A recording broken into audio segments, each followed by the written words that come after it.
is the world's most trusted betting platform and your number one source for everything football. From the preseason NFL to college kicking off, BetOnline has every stat, every matchup, and even live odds and spreads while the games are being played. Think you know your stuff? Get on our winner-takes-all $300,000 NFL pool for the upcoming season. When the game's over, head on over to our online casino and get in on a game of blackjack or poker, or unwind with over 150 slot games. Head to the website today and use the promo code BELIEVE, that's BLEAV, and get in on the action. Bet online. The game starts here. Thank you for making Saints Central your black and gold home for the New Orleans Saints.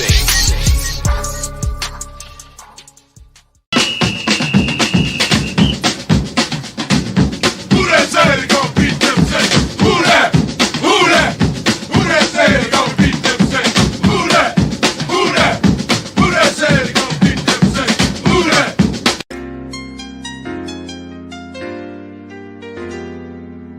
Yeah. Boogie like Benson, I'm a who that. I'm a who that. Long as I'm living, I'm a who that. Lose or winning, I'm a who that. Sports coma, yeah, this is where we do that. Where we do that, where we do that, where we do that, where we do that, where we do that. Boogie like Benson, I'm a who that. I'm a who that. Sports coma, this is where we do that. Where we do that. Welcome, welcome, welcome. Somebody please better help. Running this thing like elf. I thank God every day I'm not a felt. Go to YouTube live with Big Q and the guys. If you ain't ride or die, the bandwagon get flipped. Been marching in, that was way for the ring. I was yelling out your shame for the championship. Fucking on town, duck down. Falcons, pluck, get shut down. Panthers ain't much touchdown.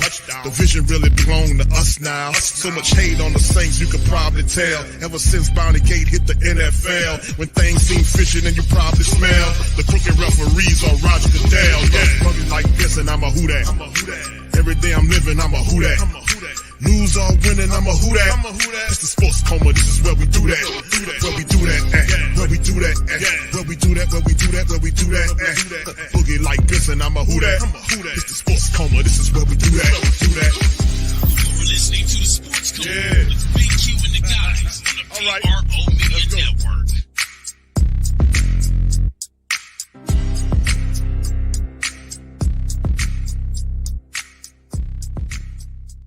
Saints go down 30-27, but a lot of questions are answered in this game right here, fam. So if you don't mind, let's slide right on into it. And for the family members still listening, man, when the time comes, we're gonna kind of cruise right on over to the post game. We'll hear what Dennis Allen has to say at the post game press conference. We'll see what they got to say about what's going on with the Saints. But in this one, man, let's kind of go over it, man, and break it down because, at the end of the day, even though they didn't win the game, but a lot of questions were answered, right, fam? A lot of questions were answered. All right, here it goes, fam. First down, Titans 26 to the Saints 22, 14-10 on the passing first down, rushing touchdowns 11-8 Titans way. The first down from penalties, 4 for the Saints, 1 for the Titans. Third downs, 5 out of 12 by the Titans. Saints were 3 of 10 in third downs today. Titans were 2 for 2 from the fourth down. 0 for 1 for the Saints. 68 total plays by the Titans versus 55 by the Saints. A total of 445 yards by the Titans versus 300 by the Saints. A total of 10 drives apiece. Titans average 6.5 yards per play. Saints 5.5.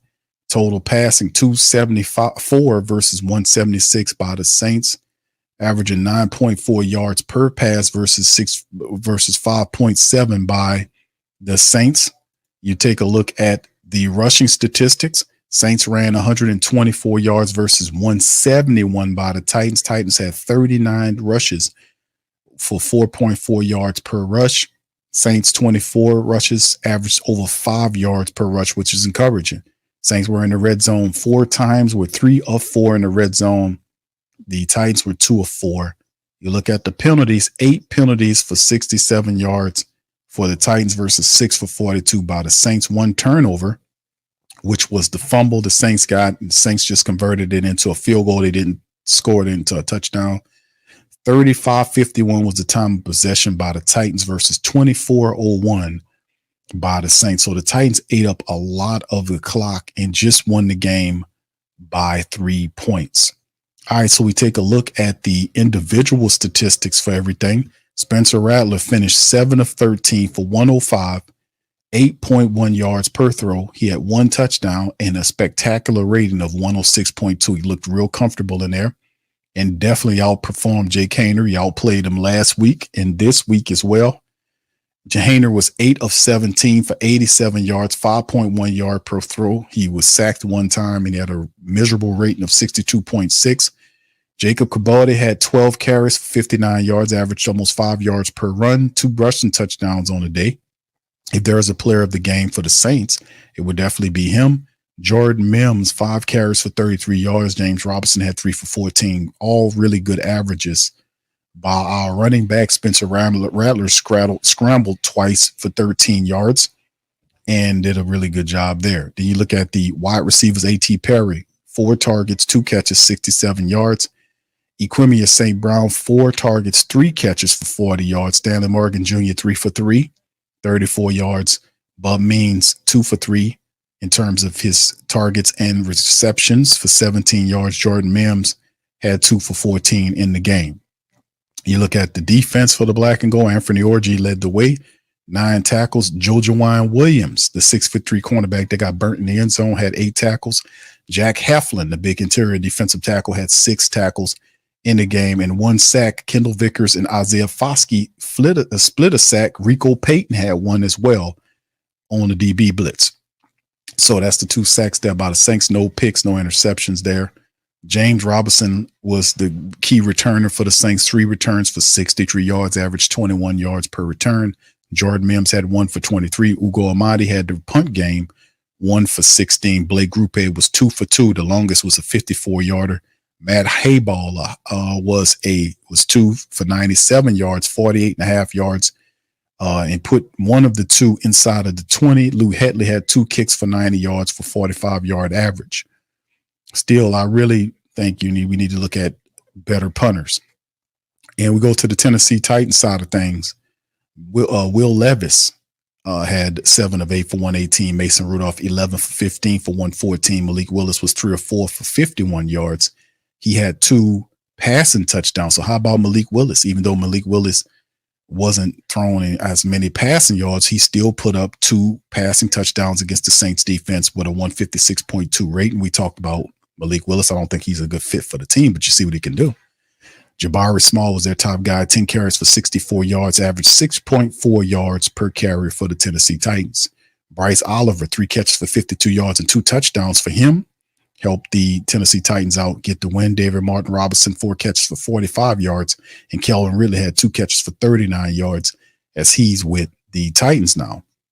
And then their top tackler was James Williams, 6 catches. Brown and Jones, along with Caleb Murphy, were all tied with 3 tackles apiece in there, and the 1 sack by Shane Ray.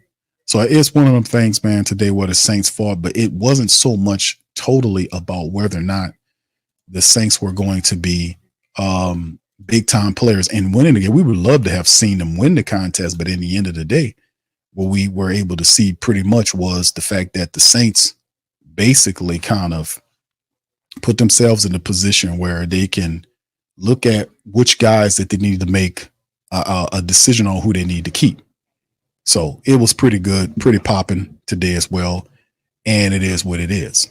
All right. So like I said, fam, we'll be popping it and tuning in on the Saints pregame or whatnot momentarily. We'll kind of keep that thing going. Well, we'll know exactly when these guys will pop up. We'll know that. Hold on, let me see. Yeah, we'll go to the post-game live soon as it happens, and we'll hear from Dennis Allen and the rest of these guys on their thoughts on the team. So let me go to you guys and see what you guys think. Please feel free to put your thoughts in the comment section. Let me know how you guys are doing. Black Preacher Man says, Allen must favor Haener. Why put him back in?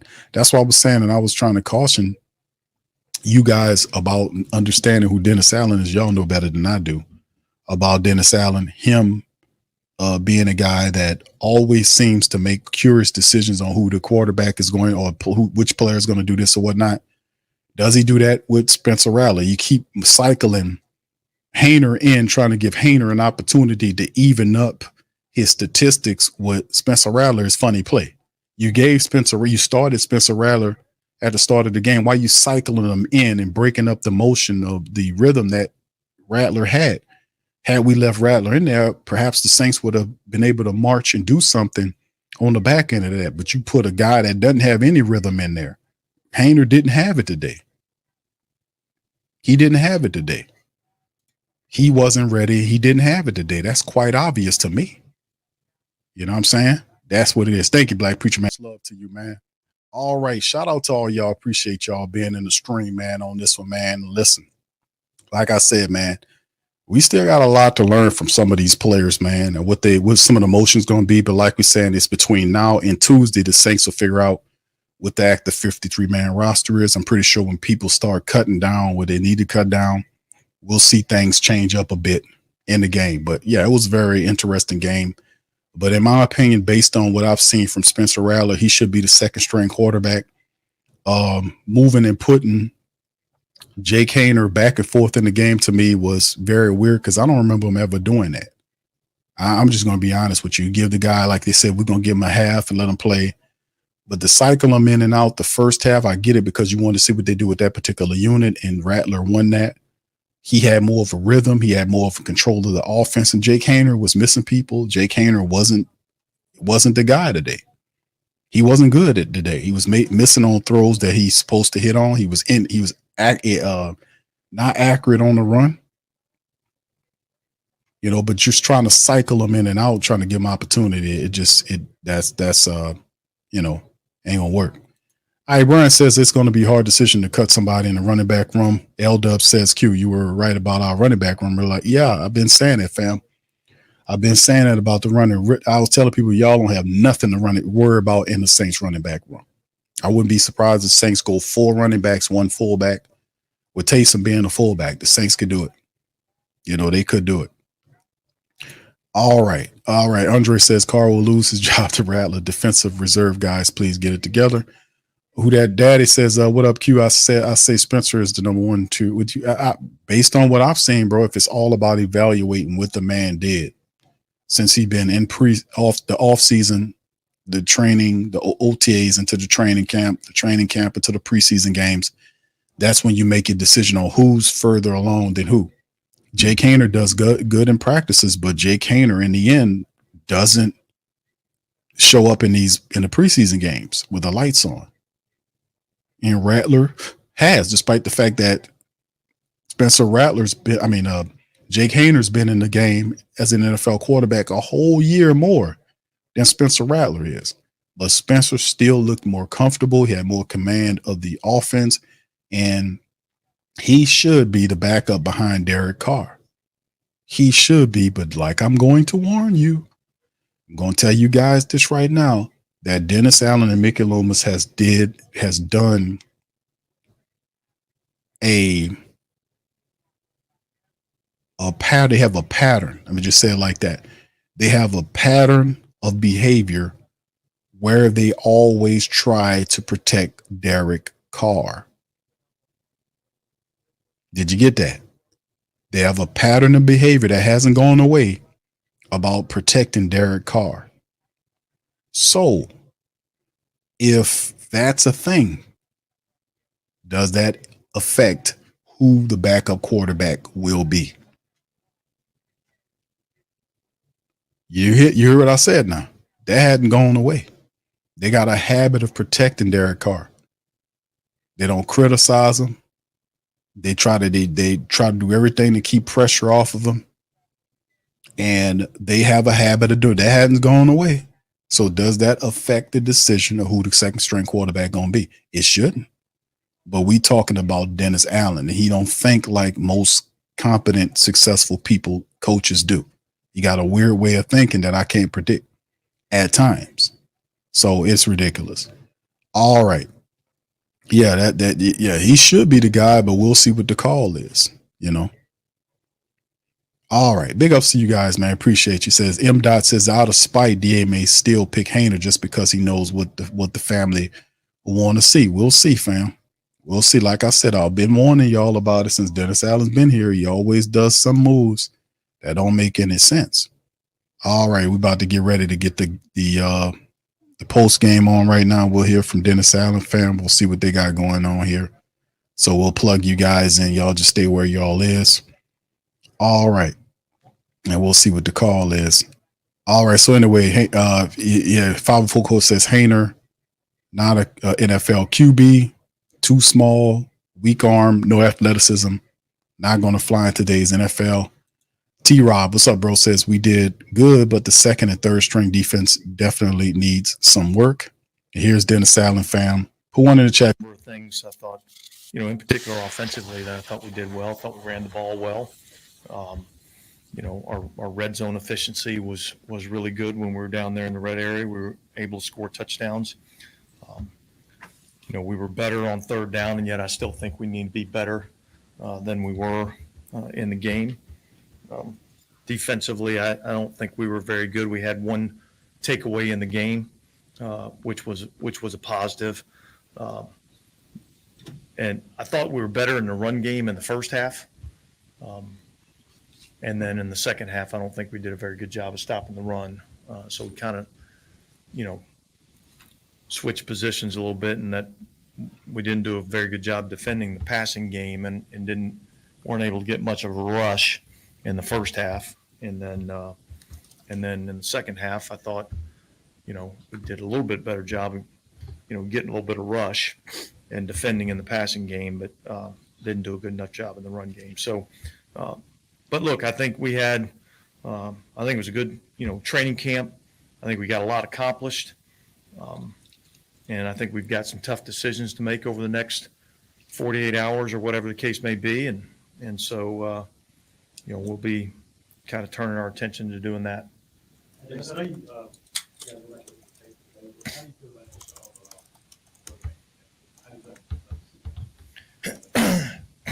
Yeah. Well, I would say, I'd say over the last, week to 10 days, I feel like Hainer took a real big step forward in practice.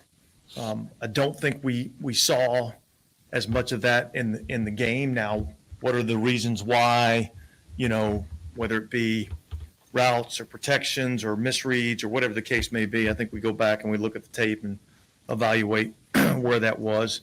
I thought Spencer, did some nice things today. I thought he looked, calm, poised, made some good throws, was able to extend some plays with his feet, get some first downs, by tucking and running. So, I felt good about, and feel good about the quarterback room.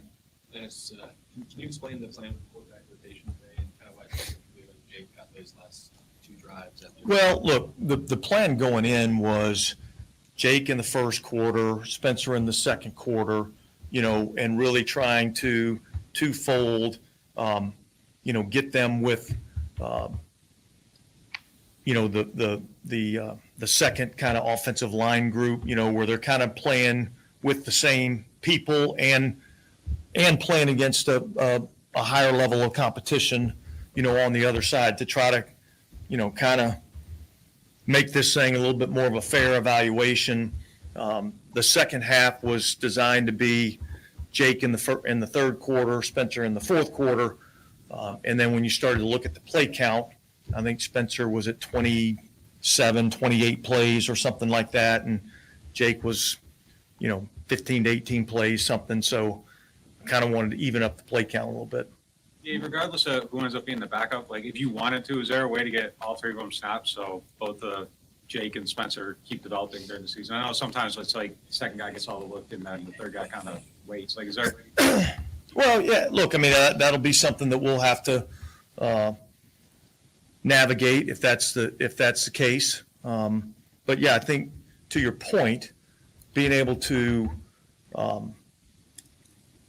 work with these young quarterbacks and develop these young quarterbacks, that's our job. That's what we've got to be able to do. So we've got to figure out how we're going to be able to get that done. Dennis, how emotional is it going to be next couple of days? You got to cut down maybe players on the ball. Yeah, look. And then how gratifying the other way. Yeah. Yeah. Well, here's the reality. The reality is that you go from 90 guys on your roster and you have to get all the way down to 53. And so that's always tough. And look, these guys have worked extremely hard. Go all the way back to the beginning of the off-season program, through the OTAs, mini camp, training camp, preseason games. Like, these guys put their heart and soul into this. Young guys, vet guys, and so it's always a tough deal. And on the flip side, as you said, to see some of this hard work, pay off, is also just as gratifying as it is difficult on the other end. Among the players that are on the bubble, combined with recent practices and today's game, does any one or a few of them stand out to you as ones who may have? Yeah, you know what? That's I'm not going to get into any type of potential personnel decisions. Those are things that we'll have to look at over the next 48 hours and make those decisions. What went into your usage of the kickers today? That was not a two-person, like you only had late kicker today. What? Yeah. Well, look, Charlie, had a little bit of some groin tightness come up on Friday, and I didn't want to really risk it too much and putting him out there and having him kick a bunch of kicks, and but I thought Blake responded to getting an opportunity and kicking the ball through the uprights. I mean, I thought he had a good day today. And we didn't spot Colin Saunders. Colin Saunders is dealing with a calf injury. Isaiah Foskey, I don't know if we've asked you about him since the games. He hasn't had a lot of production in games after he did take a step forward in practices. What's your overall view of how he's done? Well, my overall view is I think he's taken a step forward, and yet I think there's still some things that he's got to improve on. I think, there's some things that he could potentially help us, in the passing game some. I certainly see a vision for this guy helping us on special teams. And so I think you still have a young player that still needs to develop.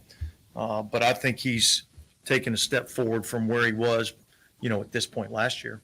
You're talking about players that maybe were drafted versus UDFAs.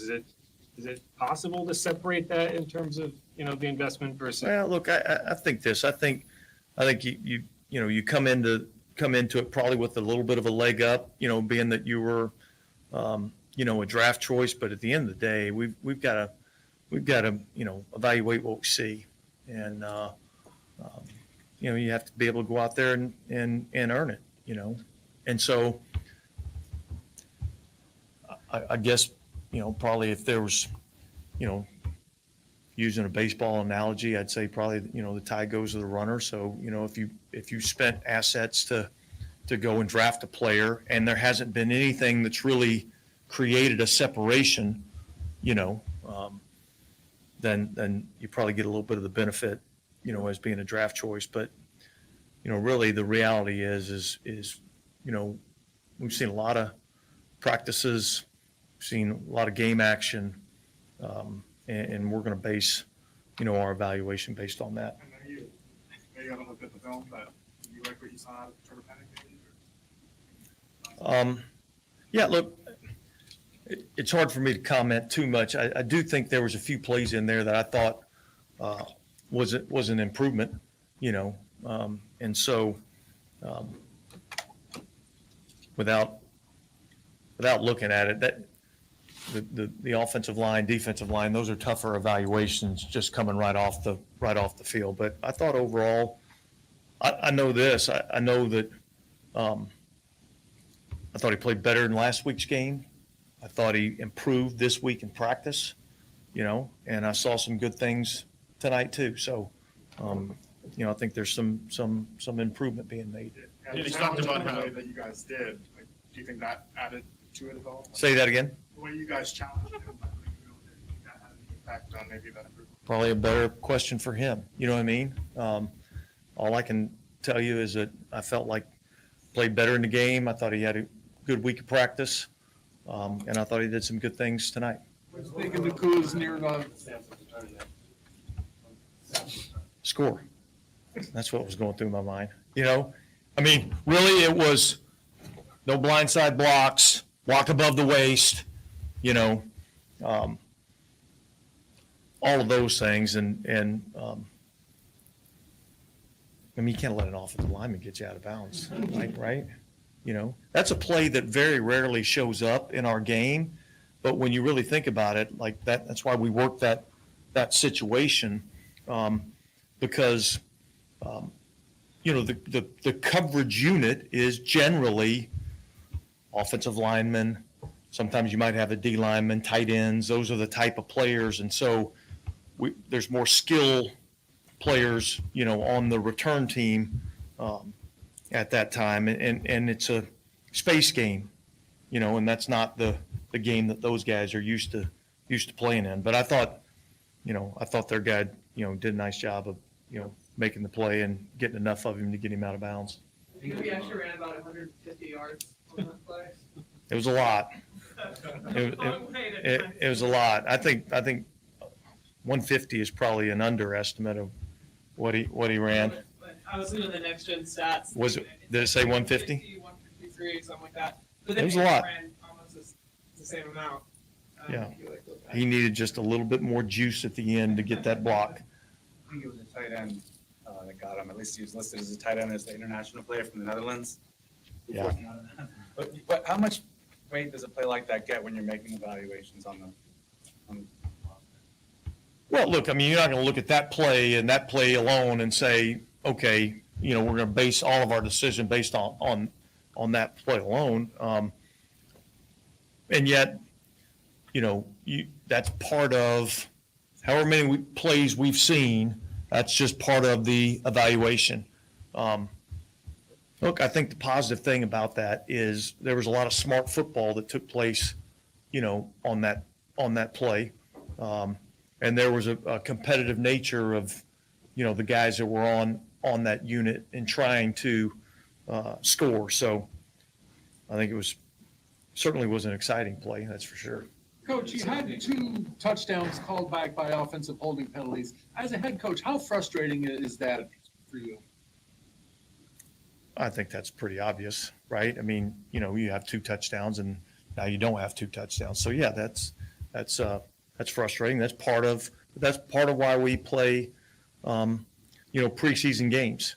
You know, we're trying to, you know, iron some of those things out, and so it was unfortunate that you know, that happened in the game. Today, 2 touchdowns. I thought he did a nice job. I thought he ran the ball really well today. I thought he ran it physical. I thought he made the right reads. Yeah, I thought he did some good stuff. Is he somebody who's kind of improved a bunch toward the back end of camp?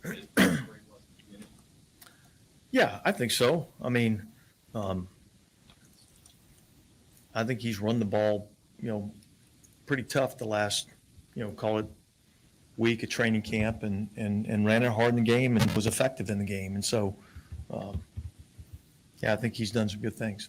You talked about how Jake Anderson made strides in practice, but how was Smith made strides during the games? Well, he made some conversions. He made some nice throws. He made some good reads. He converted some things with his feet. He was poised under pressure, you know. So I thought those were the things that I thought, you know, he did in the game today that impressed me. Yeah, how do you treat the next week? Do you still work on yourselves to return the page to Carolina? Yeah, I think there's a little bit of both of that going on. You know, obviously, these next couple of days, it's all going to be about roster management. And so that's where our focus will be over the next couple of days. I think being able to get a little recovery. I think this was a tough physical camp, and it was intended to be that way. And so part of this week is how do we refine some of the things that we're doing? How do we get an initial jump start, getting prepared for Carolina?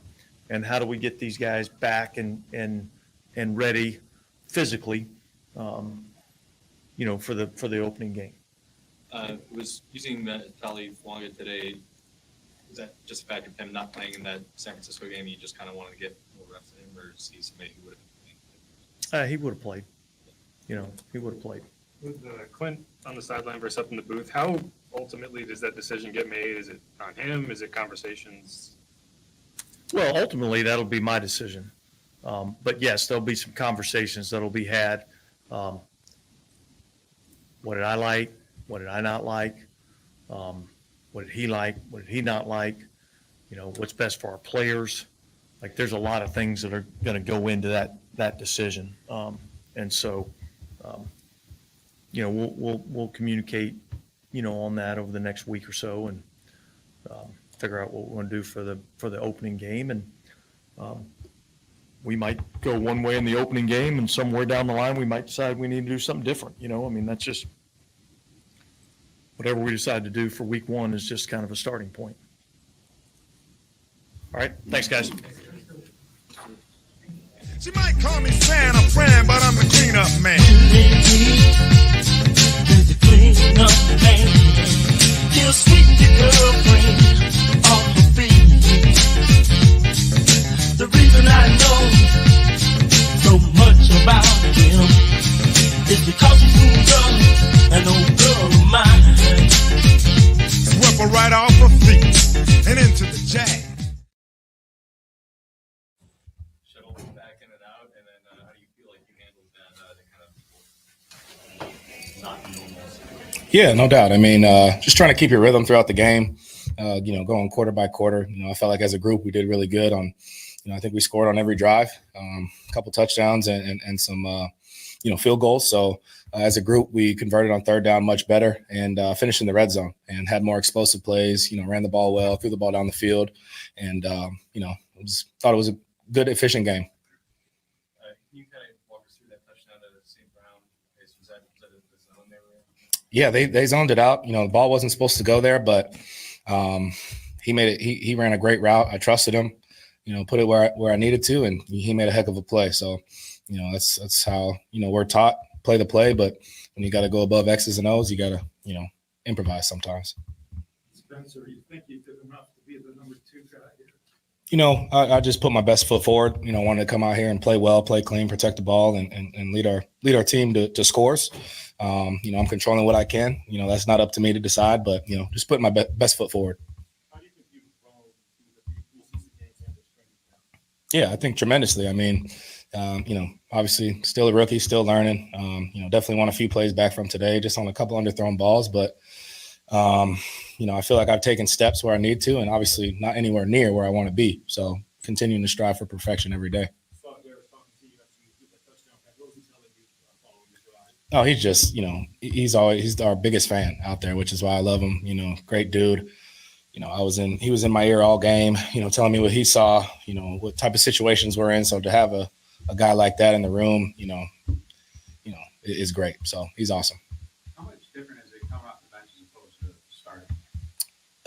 I mean, you kind of just got to do what you got to do. It's really not a big deal to me. Just whenever you step on the field, give your best foot, put your best foot forward and go make plays. So, I love to be on the field as much as I can, but, when we're out there, we got to execute.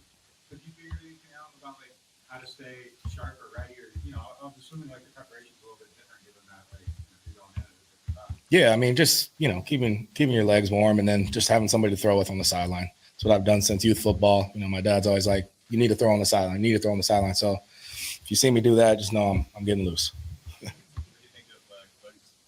He had a great day. That's a guy that's been working his tail off all camp. I'm really close with Cabote. I'm happy for him.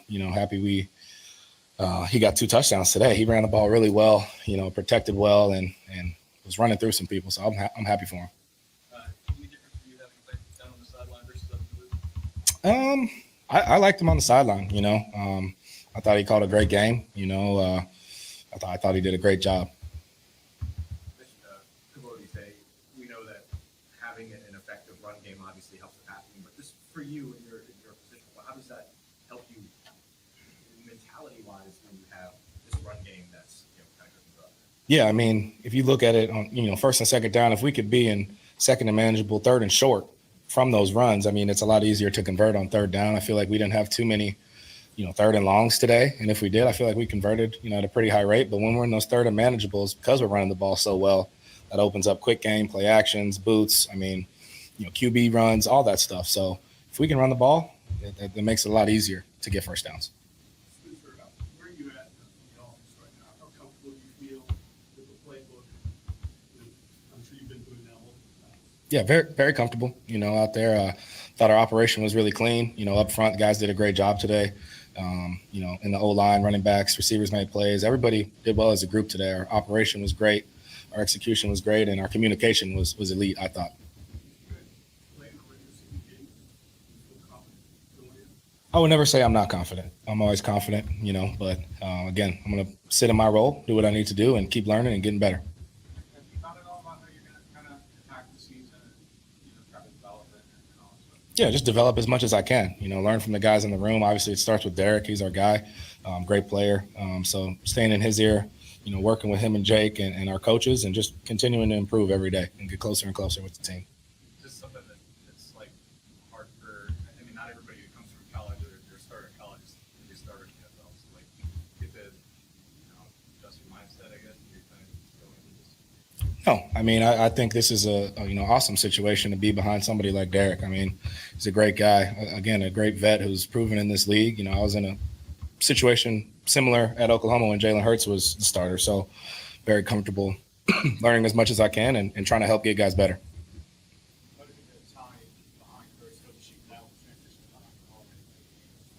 Yeah, I think just controlling what you can. That's what it comes down to, controlling the controllables. Like I said, earlier, playing your best ball when you have the opportunity to, helping your team. So that's all I try to do, for real. So just going out there and putting my best foot forward. It was awesome. Great environment. Fans are awesome. Energy was high. You could feel it. It was great. Speaking of playing in the dome, what can you tell me about just the whole process of transitioning from college to the NFL over the course of the NFL? Yeah, I mean, obviously, speed of the game, playbook wise. I mean, obviously, there's going to be transitions and learning curves and stuff like that. But at the end of the day, football is football. And, you got to roll the ball out and make plays and execute. So you can't overthink it. So just play ball. Is there like learning things from like day one rookie camp to now that you feel like I really got better at this or I've learned this because this was eye-opening or anything like that? I think just, communication. I think that's one of the biggest parts because you got to get out the huddle first very cleanly and get up to the line and operate. And then just handling situations in the game, 2 minutes, key critical situations to get us points. I think that's where you take steps as a player. And credit to our coaches and how we work at practice because we work those every day. So when you get in the game, you can't flinch. Do you get a sense at all of the fan base and your kind of phenomenon, if you will, right now? You run into people in the cities that you're back? Yeah, I mean, fan base is awesome here, obviously. Kind of reminds me of South Carolina, just loving fan base. Not the biggest market, but they die for their players, which is an awesome feeling. I try my best to stay out the way, social media and all the buzz and all that stuff. So I work here, I'm new, I'm a rookie. I'm just trying to get better, improve, help the team. I got to keep it secret, Anything else? Thank you, guys.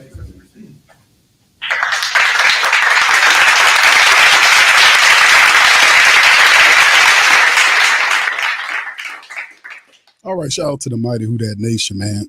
Spencer Rattler had a solid performance today in the preseason. Big ups to that young brother. He's doing phenomenal work today. Really good. Here we go, another player. That's Anthony Orji.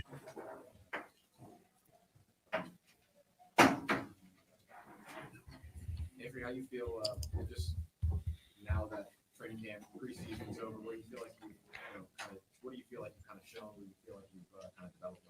I feel like it was a great camp for me and for the team as well. Just being able to grow as a player. I feel like I'll be able to show my versatility, be able to play Mike, Will, and Sam in all these games and in practice. So I feel like I've done everything I could. Left it all out there, just trying to make plays and just it's just fun to go out there and play ball again, you know. So yeah. How big is the kind of mental shift when you're jumping from like Will, Sam, and flip the mental shift like that? The biggest mental shift is knowing which one I'm playing because they could be one play I'm at Mike, and then next play I'm at Sam, next play I'm at Will. So just being able to know what position I'm in, I feel that's the hardest part. But the moment I know, like, all right, you're Mike here, like, all right, then on my clicks, I get my know what to look for, know my keys, and just go out there and play. You mentioned growing. I mean, obviously we can see it as stands out. But where has that happened to you? Where do you feel it the most? Mentally, I feel like it started throughout last season. Like, last season I was hurt. Like I didn't make the 53, which on my own doing. Personally, I just didn't feel like I played well enough. And then throughout the whole season, didn't get activated. And then I was on practice squad, just got to learn, got to improve. So I was always ready to be up if my name was ever called, and I just looked to improve. So right when the season ended, I'm just boom, hit the ground running this work. And just keep my trust in God. So I just been in the book way more, my playbook, my Bible, just trying to get down to it, get down to the mental game. And also my work with Jonna, just feel like that's helped me tremendously.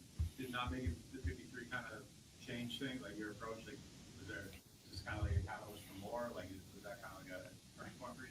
I don't want to say a turning point for me, but it was like, I think it was God trying to tell me something like, don't try to take all the worry on yourself, because that's what I was trying to do. I was trying to put everything on my shoulders. He said, just give it to me. Like, be patient. Like, you'll get everything you can in due time. So the word says, seek the kingdom above all else, and he'll give everything you need. So that's what I'm working on doing, just seeking the kingdom above all else, and then see how everything else works out.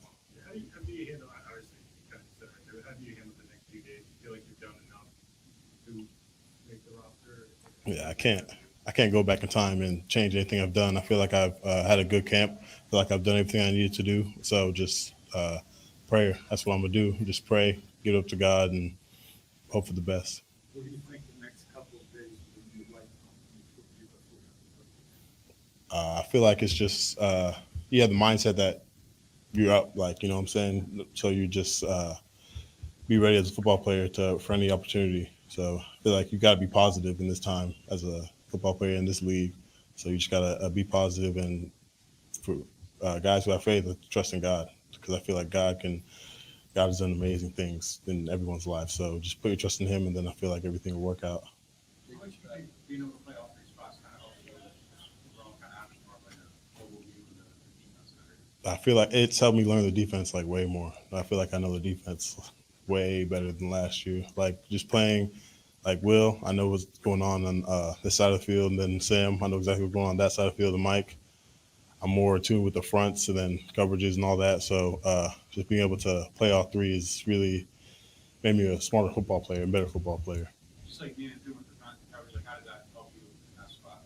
You know that a little bit better. Like how does that change anything you do? Yeah, so like I know I know the front right here, so I know if say if I have 3 tech in front of me, I know that it's open A gap, then I know and my coverage is at 2, then I know like, all right, so if 2 is gonna, if the line blocks down, then I know, all right, I'm all on 2 because my run fit is not likely to come to me. So it's just little things like that, just knowing technique, how to play, and just being in tune with the game, really. Were you green dot then? Yes, for the first half, yeah, I had the green dot. Is that a new experience today, or just? I had it in. Yeah, I had it for all 3 games. I played Mike, Will, and Sam all 3 games, except for this game. I only played Mike, but the first 2 games was Mike, Will, and Sam. So having the green dot was really new today. What would it mean to you to make the It would mean the world to me. It just mean that all the work I put in was not for nothing. Even if I don't, I feel like all the work I put in that isn't for nothing. Just I feel great about where I am as a football player. I'm super positive for whatever happens. So, but obviously I'm praying for the 53. That's the goal. So.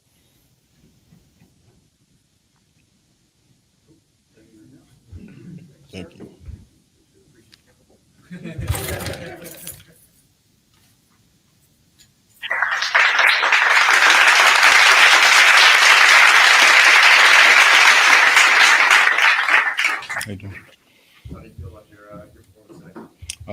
was good. Got to score touchdowns, and I mean that was a dream come true. You know what I mean? Being from Louisiana, that's a blessing. So everybody dreamed that as a kid. Doing that in the Superdome, I mean, you started down the road there, but doing that in the Superdome, what that means. Everything. It's a blessing. Like that's what you dream of being here. Being a kid from Louisiana. So definitely, my mom's here, and my brothers and everything. So it was exciting. The game ball, that's how you want. Yeah. What was that experience like? Well, it was my first touchdown ball. So Okay. Yeah, so it wasn't like your game ball. no. Just how would you describe like your last couple of weeks? It seems like you kind of come on strong practice and everything, and then to turn that into really good production. It's all about getting better. Just working on the details of like my track on the outside zone, and just trying to just continue to grow as a player. You know what I mean? So I think I did that throughout camp. I just kept on growing as a player. So Did you just kind of did it also kind of settle down and maybe feel like you belonged after? definitely, I definitely feel like I belong. But just gotta keep working. See what happens. Praying for the best. But yeah, just keep working every day. And just for someone like you who's just trying to make it, like how important is it to put like the good game film out there and have that 2 rushing touchdowns? I mean, that's everything. That's what we watch as Saints, but also other teams around the league. That's what they watch as well. So you always want to go out there and have a good performance. So On the first touchdown drive, you had 4 runs, 3 of them were double-digit runs. What was working for you throughout that drive? I credit the O line and receivers blocking and the coaching. Calling the right plays.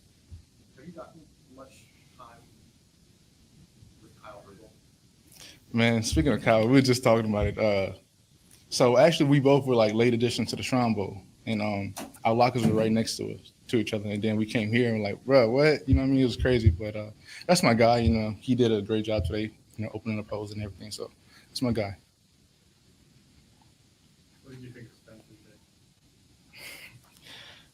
I mean, he's spectacular. He's full of talent. Y'all saw it out there. The throw he made to EQ. I mean, it's crazy. You know what I mean? So he's full of talent. What was he like? He has a swagger about him that uplifts everybody that's around him. So that's what I say about him. That's the biggest thing. You showed a bit of a blend today of finesse and then a little bit of power, especially on that second touchdown run. Just actually with this running scheme, how do you feel that it kind of? The goal is to be like a balance back, so showing finesse and power with speed, and then and also just so it allows you to be a complete back. You know what I mean? So it allows you to show all your your skills. So Speaking of that, how much pride do you take in a little bit of pass protection every now and then? oh, you have to. You have to. If you're a running back, you have to pass protect to be in the NFL. So we work on that every day. So that's a big thing. Is that something you've always kind of made sure was a part of your game, or did you have to kind of learn that at some point? I think it's something that all backs have to learn because growing as a kid, you just want to get the ball and go score touchdowns and everything. But you have to learn how to pass protect. Where did that reality kind of set in for you? College, definitely college. Did you ever get a chance to play in Dome in high school or UL or anything? I did in high school. I went to UL and we had 2 bowl games here, and I wasn't able to play in them. It's crazy, but I played now, and I told myself, God, save this moment for me right now. So I'm glad I was able to come out here and have the show. How crazy you had to wait this long. I know, right? Yeah, but it was worth it though. Jacob, what's the rest of the day look like? You got your friends and family in town. You had 2 touchdowns today. Y'all having a dinner to celebrate? How's the rest of the day go for you? We're definitely gonna go probably have dinner and celebrate. Definitely. How do you approach the next couple of days and kind of wait to see how the roster decisions kind of shape out? I mean, it's out of my control now. It's in God's hands. So all I can do is pray and hope for the best. Jacob, is there a reserve spot you got tonight? I mean, like, where are we going to eat tonight? I don't know yet. I don't know yet, but we want to eat good though for sure. I know where he's eating. You mentioned how much it was a dream come true to score a touchdown here. Talked about maybe being in God's hands when it comes to 53, but just for you being from here, how much would it mean to make this 53 now? Man, it means everything. I mean, again, I used to be a kid here watching, like Deuce and Reggie and Drew Brees play, Marcus Colston, you know what I mean, as a little kid. So now that I'm on the team, to make the team, it would be just, a dream come true. Which one of those guys did you model your game after at that time? All of them. I'm a big fan of Reggie Bush, but also Deuce, like the power of Deuce and, the finesse of Reggie. I definitely want to have both of them, so definitely. Was that cool to be a part of the moment before the game too? Like kind of all the local guys? Definitely. That was a cool moment. It was, all the local guys. It was led by Tyron, but, it was a great experience. Check a lot of experience boxes today. I did. I did. Appreciate y'all. Thank you, Jake.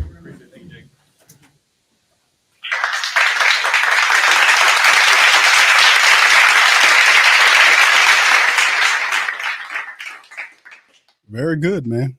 The Saints doing great things, man. A lot of these great players stepped up and had a wonderful performance. Jacob Kabodi did his thing today. We also seen Anthony Orji was magnificent. He did another terrific thing. And it's like, my thought, it's like, man, Mickey, you might have paid Pete a little too early, brother. Anthony Orji's the real deal, man. He's a real deal. So big ups to the fam, man. We'll see if the Saints, I think that's the last of the Mohicans in terms of interviews. But man, let me tell you something, man. Anthony Orji had 9 tackles today, 4 of which was solo. The guy could play. Man. And the Saints definitely have a bright future in terms of those linebackers, man. So it's good to see those guys do their thing as well. All right. So anyway, fam, shout out to you guys, man. And let's get a little question and answer from you guys. There are several polls that I was posting in and out of the chat during the broadcast, man. And listen, man, we were able to do it. This, of course, is Spencer Rattler, man. And we're going to get back to Spencer in a minute. But a lot of people were talking. This is some of the family members from the chat and what they were saying when they seen Spencer get up there and talk today. Here we go. And if you do that, it's really unfair. It's really unfair. It's my team. It's my quarterback. And if you guys do that, man, it's unfair. We lost as a team. We lost as a team, man.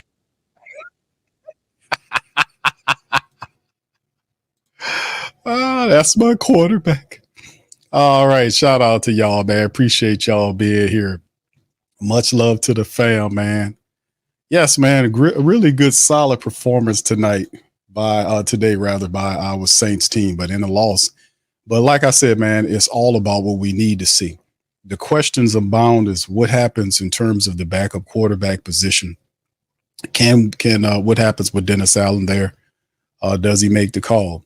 In my opinion, it's based on the preseason and everything. It's Spencer Rattler all the way for the second string quarterback position. To be honest with you, it's him all the way. In the constant cycling back and forth between Haener and Spencer Rattler obstructed the rhythm of these guys. And Jake Haener didn't have it. He didn't have it tonight. He did not have it. Spencer Rattler came to play. Jake Haener did not. He was overthrowing receivers. His timing was off. He was taking longer than he would need to process what was going on in the pocket. He just wasn't. His game wasn't there today. So, and that's what happened, man. When one guy's game is there and the other one's is not, you got to go to it. You can't over rely on what you're seeing. And like I said before, man, I think Spencer Rattler had a very solid performance today against this Titans club. And the Saints go down barely 30-27. They finished the preseason 1-2, got a couple of weeks before the regular season started, man. And listen, I'm just glad preseason over with and we could finally get to the games that matter, man, right? All this much to do about all this other stuff. And we finally got to the point where we could be able to witness stuff coming up here. We get to see the games that count, man, and the calls that need to be made. But anyway, we had a couple of poll questions that we put up to the family members. Grade the player. We had Trevor Penning, which was the first one, 52% of the family members gave Trevor Penning a B grade, followed by 24% gave him a C. So that was good. That the biggest question is that how did Trevor Penning play in the follow-up contest? How did he look? Did he look okay? Did Trevor Penning look okay? You know, how did he perform against the how did he perform?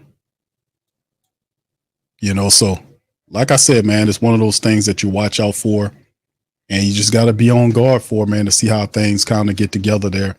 But to be honest with you, I was very impressed with Penning's performance last week. This week, he followed up with a solid performance. Not perfect, but still solid enough for him to just keep moving in the proper trajectory. So good shout out to the Whodats.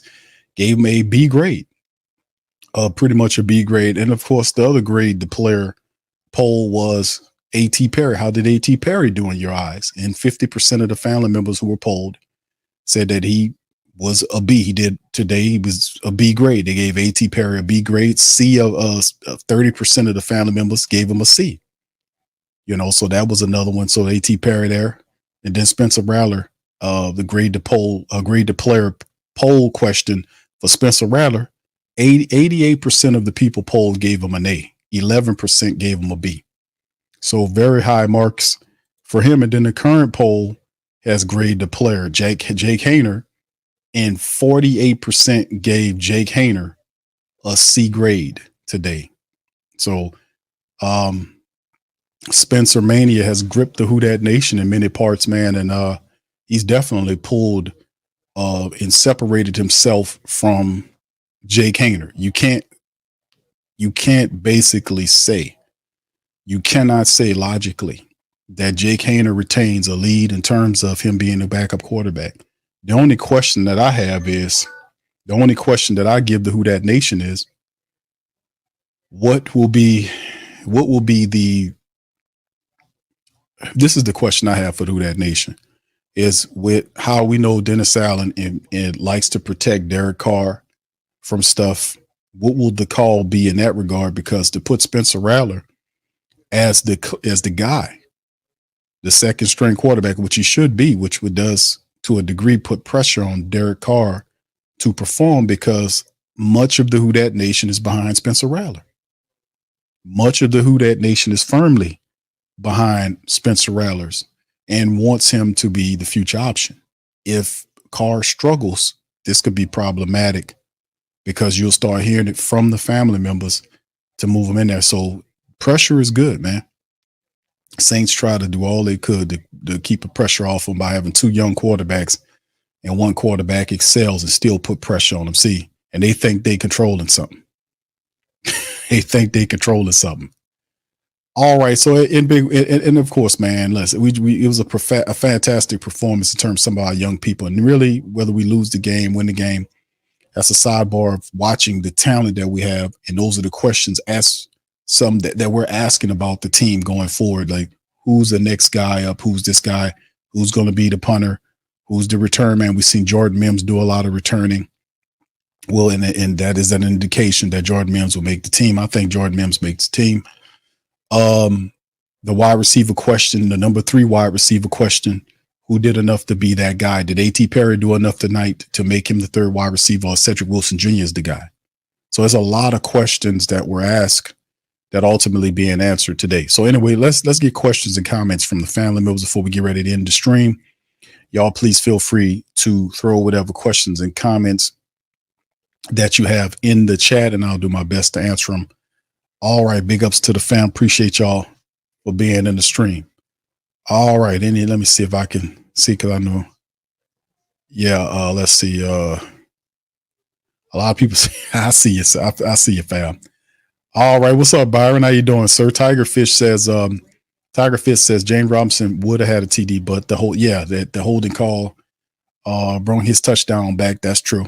Yeah, like I said, those running backs are doing a really good job. Jacob Bodie, James Robinson, Jordan Mims had a solid game as well. They're terrific. They're terrific backs. Well, I kept saying we have a terrific room. Wayo says, I wonder if Kubiak said put Rattler in and DA said play Hayner. Pal, shaking my head last drop. Yeah, I didn't get that, because that totally went against the progression of what the game was. Like you see him, okay, this guy will play here, then this quarter, he gets a quarter, then he gets a quarter, then he breaks it up, and then this other guy come in, and then for you to split them like that at the last quarter, that was kind of weird because anybody that's doing some evaluations would know that Jake Haener, even though they tried to put him on the back end for him to kind of get a touchdown together to kind of save his performance, Jake Haener's performance in the preseason wasn't even close. I mean, Spencer Rattler had 2 touchdowns in the preseason. Jake Haener had none. So I mean, it's not even a competition, man. If you want to think about it, very weird though. Great. Byron says grade. He says to get Penning a B plus. A.T. Perry a solid B. Okay, Haener a C.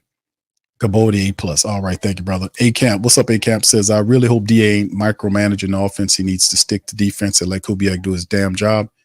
Let him make personnel changes if need be. He's not known as a micromanager. If he tries to do that this year, he will fail and a team will fail. Dennis Allen has never been a micromanager.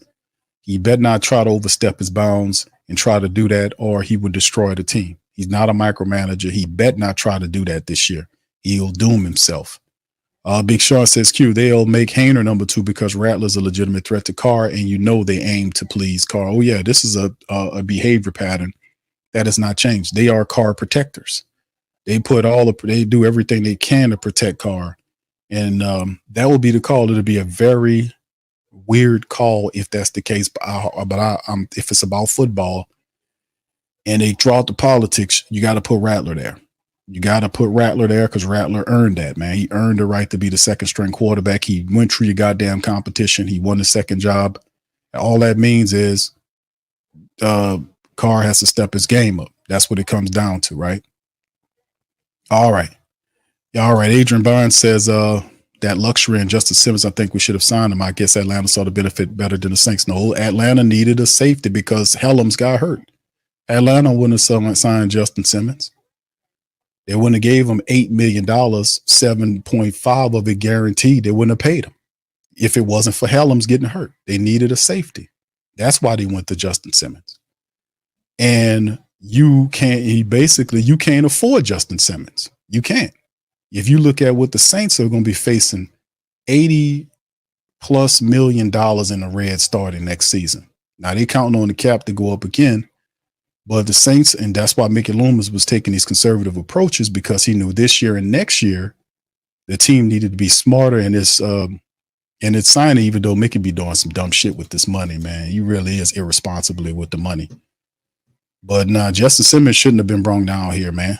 He shouldn't have been brought here because I've been saying it. Justin Simmons is a dude that like money. He made $30 million over the last 2 years. He wasn't going to take no little bit of ass money. And he shouldn't because he was a good safety. But the Saints really didn't need Justin Simmons. Like I said, they don't need him. They don't need no Justin Simmons, man. They're already good. They're top 5 secondary right now. They don't need Simmons. You know, I mean, it'd have been overkill to get him. Don't get me wrong. I wouldn't be mad to have Justin Simmons. But at the end of the day, the Saints need to really focus on other areas of the team where we can focus our limited financial resources on. That's the reality. Limited resources, financially speaking, on these other areas of the team, like the offensive tackle position, the backup tackle. You know, a couple of guys might get released. You might have seen a wide receiver you like that you could bring in. You might find an offensive lineman or 2 you can bring in that you might like. You know, some guys are going to get released and you might like one of those 2 guys might pick them up. So, you know, it's all good. All right. So Protect, shout out to you, bro. Much love, Brent. Says, damn, reminiscing, same possum sound after losing so much. Yeah. Yeah, the possum. The old possum. Go on, you take care of the cake. You possum puss, get that punch out there or you'll get one from me. Go on.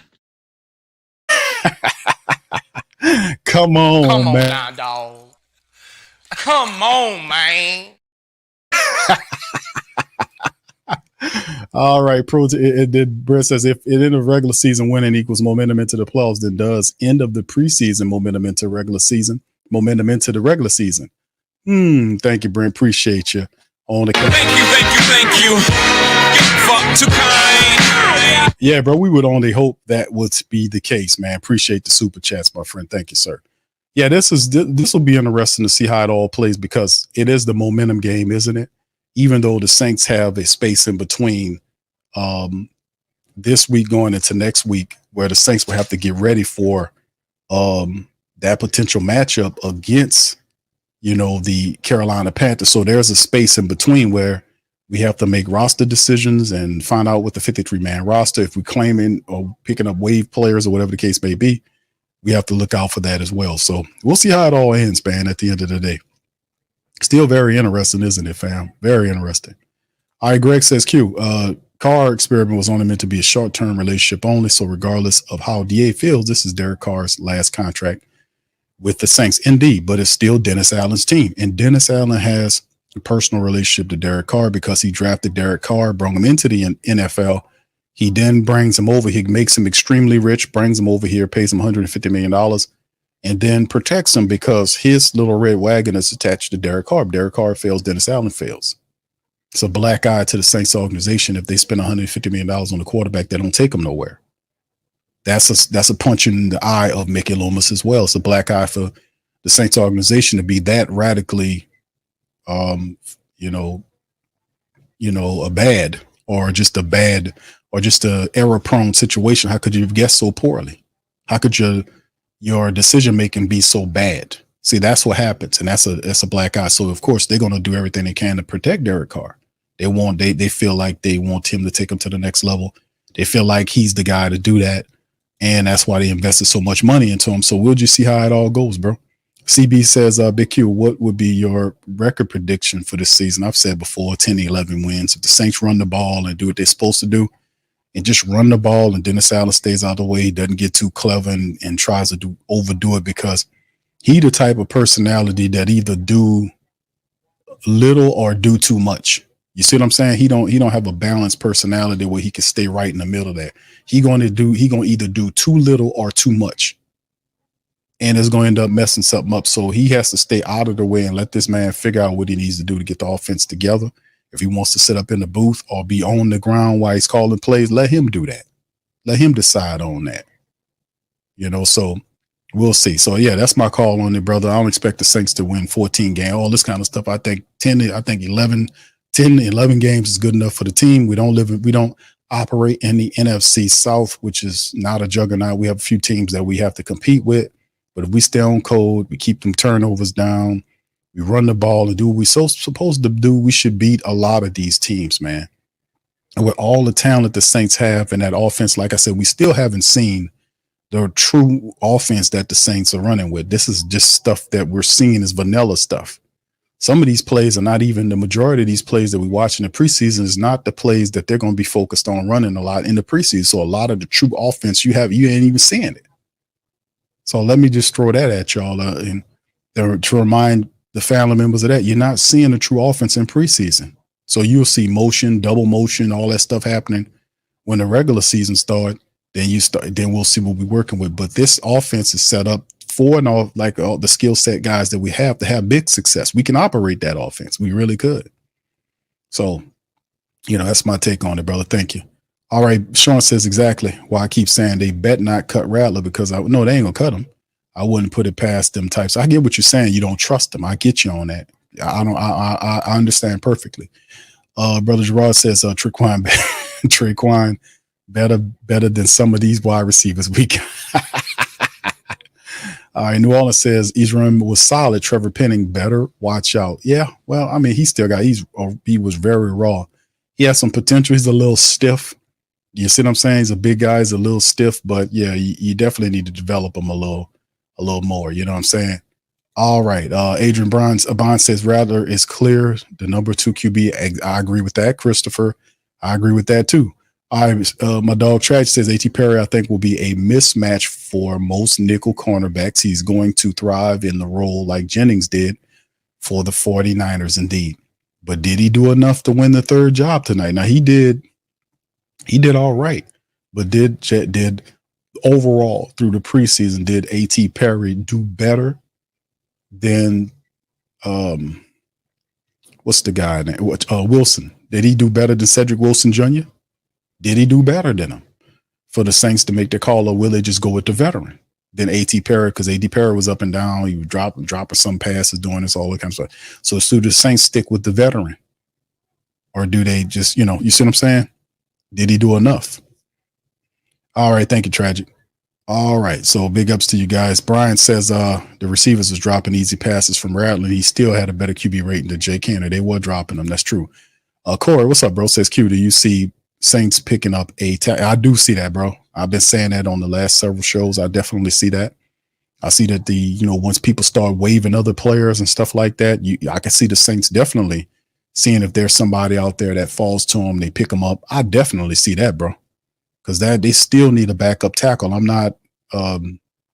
Were you guys excited about Ali Udo at tackle? The backup tackle position is a problem. If we have issues with Penning, let's say, hopefully if he struggles or if injuries pop up, who you going to? You got to be able to have a veteran tackle that you can use. So I could definitely see that happening, bro. All right, Black Preacher Man says, Q, what did you of Allen? He says, what did you, Allen, lame excuses of putting Hainer back in the game? Allen decision may cost us again this year. I anticipated them to do stuff because I knew how some of these people work, because the ultimate goal in the minds of some of these coaches is like with Dennis Allen, do his best to protect Derek Carr at all costs and allow him to operate, with the leadership role, which is a punk ass way of doing stuff, if you don't mind me saying it. And the reason being is you can't protect people from pressure. Even if you have a child, you want to protect your child, but even when your child get old enough, you can't protect them against what things they're going to experience when they go to school or relationships, whatever. All you can do is educate them, give them the most clearest game that you can give them about the old girl or the old boy, whatever. If you got a girl or a boy, you got to be able to give them the game. And sometimes if you're lucky, they'll listen to you and take your suggestions. If they don't, they'll learn by experience. But at the end, they'll realize that, damn, my parents told me that. So hopefully they take your instruction. But that's the best way we can do. You know what I'm saying? But you can't protect the guy. Matter of fact, if the guy's worth $150 million, and if a rookie quarterback who never played in a game ever before is a problem, then the problem is the coach. That's the real. That problem is the coach. You don't get nobody $150 million and try to protect him from a rookie quarterback. It's not even a given. That guy is the quarterback. So him putting him back inside of the game, he tried to see if he can help Hainer out. But by the end of it, when I seen all I need to see from Hainer in the third quarter, when I seen what he was doing, I was like, guy don't have it, man. He don't have it. Even when you had the short field, remember the defense? Didn't he have the ball after the Saints forced the fumble? Didn't Jake Hainer pick up the ball at the short field? The Saints gave him the ball on the short field, and the Saints couldn't even do it. They had to settle for a field goal. Wasn't Jake Hainer running the offense then? So drops or not, man, a lot of times during the game, it was happening, so, we'll see. Thank you, Black Preacher Man. Thank you, bro. Tiger says, Tiger Fist 88 says, thoughts on DC Joe. Good question, bro. Tiger Fist. Thoughts on the Joe Woods play call. I think Joe Woods did really well, despite the fact that he had all that personnel moving in and out of there. I think Joe Woods would have looked a lot better play calling if he had the steady Saints starting lineup where he could be able to move guys in and out, do what he wanted to do.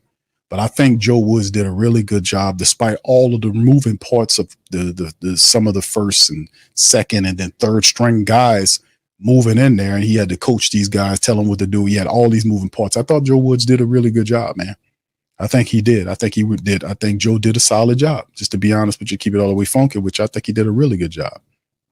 All right, Black Preacher Man says, Q, what do you think about the lane? Okay, I did that. Thank you, bro. Appreciate that as well. Thank you.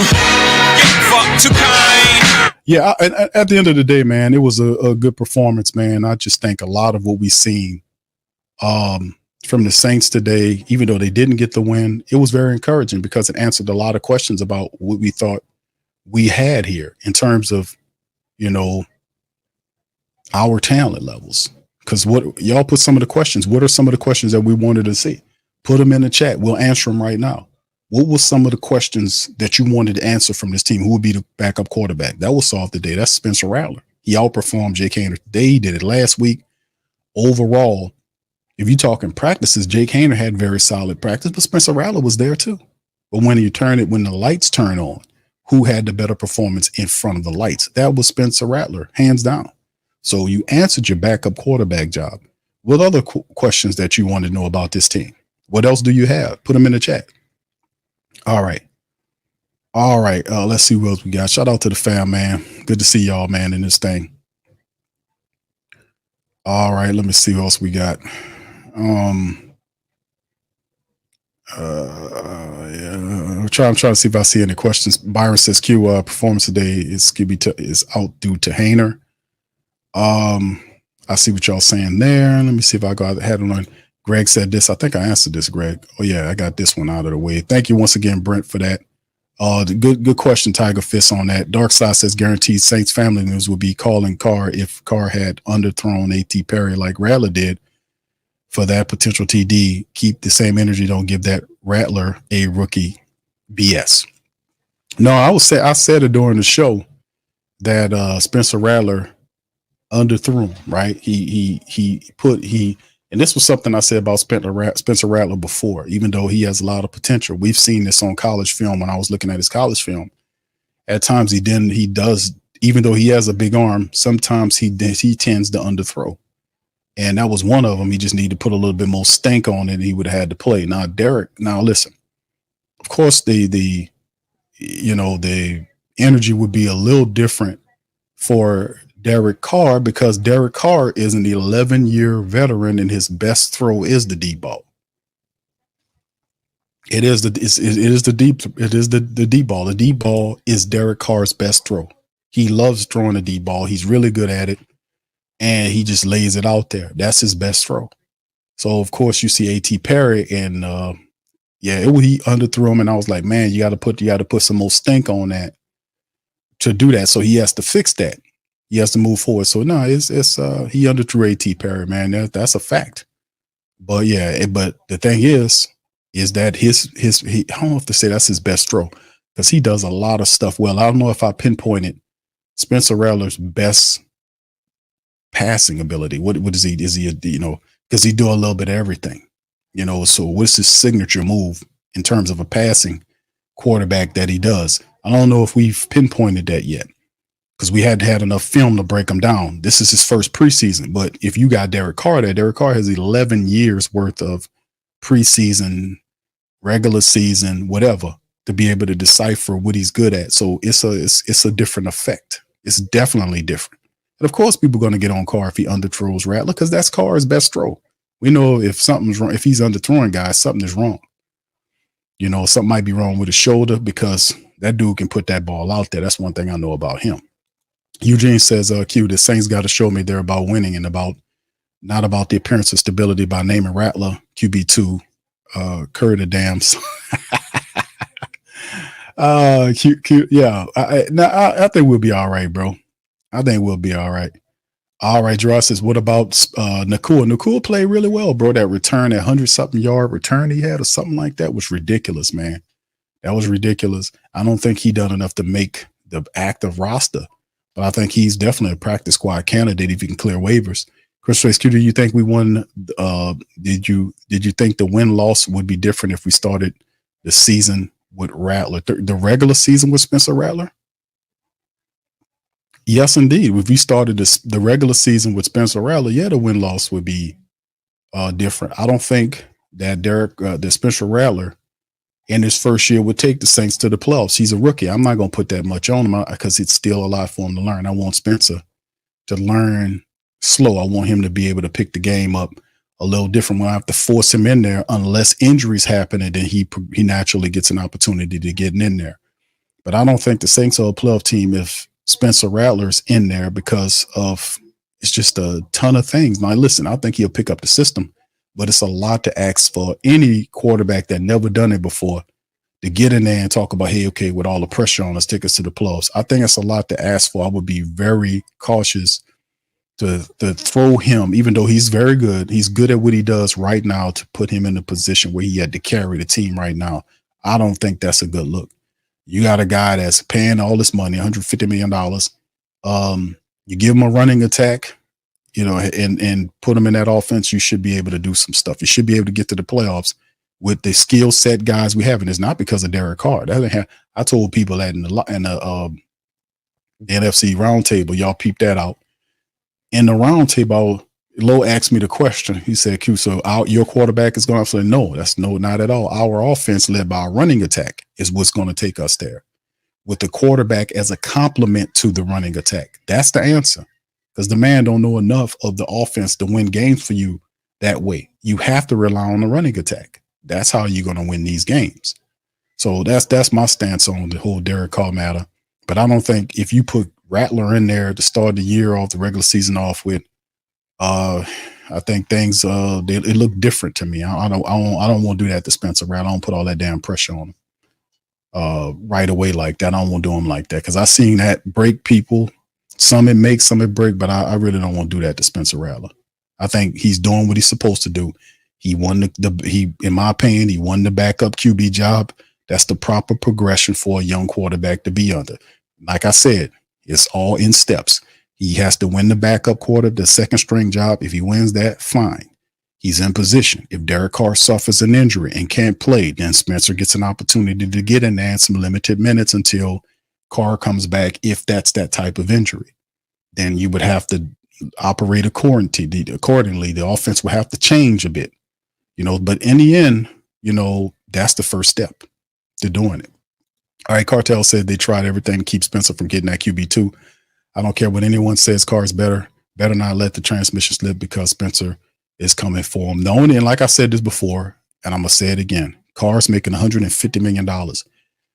The New Orleans Saints would look horrible if, and I'm not saying that Spencer can't outplay Derek Carr, but that's quite the gap to bridge because people will look at it because they don't like Derek Carr, and I get it. But you can't, the Derek Carr dislike cannot blind you to the vision of you still have a rookie quarterback who still got a lot to learn. Now, he might be farther along than our other guy, but is that really saying a lot? Just saying, man. Is that really saying a lot? You seen how Jake Hander look out there today? He be cutting up them practices, boy. He a practice squad warrior, but when it come down, when them lights come on in the preseason, boy, he shows shrink under the lights, man. It ain't a good look. All right, what's up, Muse? Shout out to Muse, man. Good to see her in the chat. Another day in paradise. You'll know all is well. I'm blessed. Just working. Okay, good. You be safe out there, girl. Good to see you. All right, YO says Q. I agree. Yeah, yes, indeed. Y'all heard me say that, man. And that's why I was telling Mickey Loomis, don't give him the goddamn money. You got Anthony Orji, you got Khaliki Hudson, you got Monty Rice. You didn't have to, and the biggest of all of those guys is Willie Gay, who on a 1-year prove-it deal. Why would you pay Pete Werner that money right now? I said that. I'm like, man, listen, you got limited financial resources according to what's going on. Why would you pay Pete Werner 2 weeks prior to the start of 4 weeks, actually, start of the regular season when he wasn't separated from Willie Gay? And actually, in my opinion, I think Willie Gay was doing a little bit better than Pete Werner was doing in camp and then into preseason. He's a more athletic option. He covers the athletic tight end. He gets to places faster than Pete Werner does. That's why he was here. That's why Dennis Allen brought the man here. He needed his speed. So instead of waiting to see who would win the job between Pete Werner and Willie Gay, you just pay Willie Gay. And then here come Anthony Orji, who's an undrafted guy, kicking ass and ain't taking no names, super cheap, and you pay that man the money. Really stupid ass impatient moves. Don't understand, man. It just doesn't make any sense about none of this crap. It don't make any sense. It don't make no sense. But I'll be looked at as the bad guy for calling that dumbass move out. I'll be like, it's a bad guy. He got that guy. He's a bad guy. Yeah, I'm the bad guy because I'm asking questions of dumbass decisions that's being made. None of that make any sense. $17.5 million for 3 years for a player that you got another player here that's faster than that looks better in the system that you're trying to operate. Even then, you think the Saints are going to run half 4-3 versus the modified nickel? No, they've been running that modified nickel more than 95% of the time. They're not going to then all of a sudden cut half of that out and start running the 43. They're not going to do that. They're going to, we're not going to do that. They're going to keep doing what they've been doing, man. They're going to run that. They're going to run that 90, that modified nickel, which means you're going to have two linebackers operating. Now the question is, which other linebacker will it be next to Demario Davis? Will it be the guy on the 1-year deal that looks better next to him, or the one that you gave $17.5 million to? Man, unbelievable, bro. But in the end, we'll see. We'll see. It's all foolishness, man. All right, Big J says thoughts on the new kickoff cue. I like the traditional way better. To me, in terms of this, and my first official opinion on this, bro, is just that we have to be disciplined, because if you shake or shimmy a little bit, move a little bit, that's a penalty. So the Saints, they're going to have to operate accordingly, bro. I like the old way of doing it, but they're going to have to remember not to move until that guy gets the ball and then starts moving. Then you move. They're going to have to remember to stay disciplined. That's what it comes down to. That's just how it's going to be. Travis says, salute, Q. Shout out to you, bro. I like Rattler as the backup and soon to be our Saints. Yes, indeed. Yeah. Jim Kev said rookies have led before, Q. They have led before, but I remember I've had guys down here in the New Orleans nation like Ian Book and all these other guys. And I'm not saying Spencer Rattler going to be like Ian Book or JT O'Sullivan or Mark Bulger or any of these dudes that we had that we didn't even develop properly, that we drafted. I think he's different than most of those guys, but still time is involved. You know, like all you can ask for him to do is just to become the second backup and just be ready in case something happened to Carr. That's all we can do. And if it happens, it happens. But like I said, it's a tough world in the NFL, man. Let me tell you something. It's a tough ass world.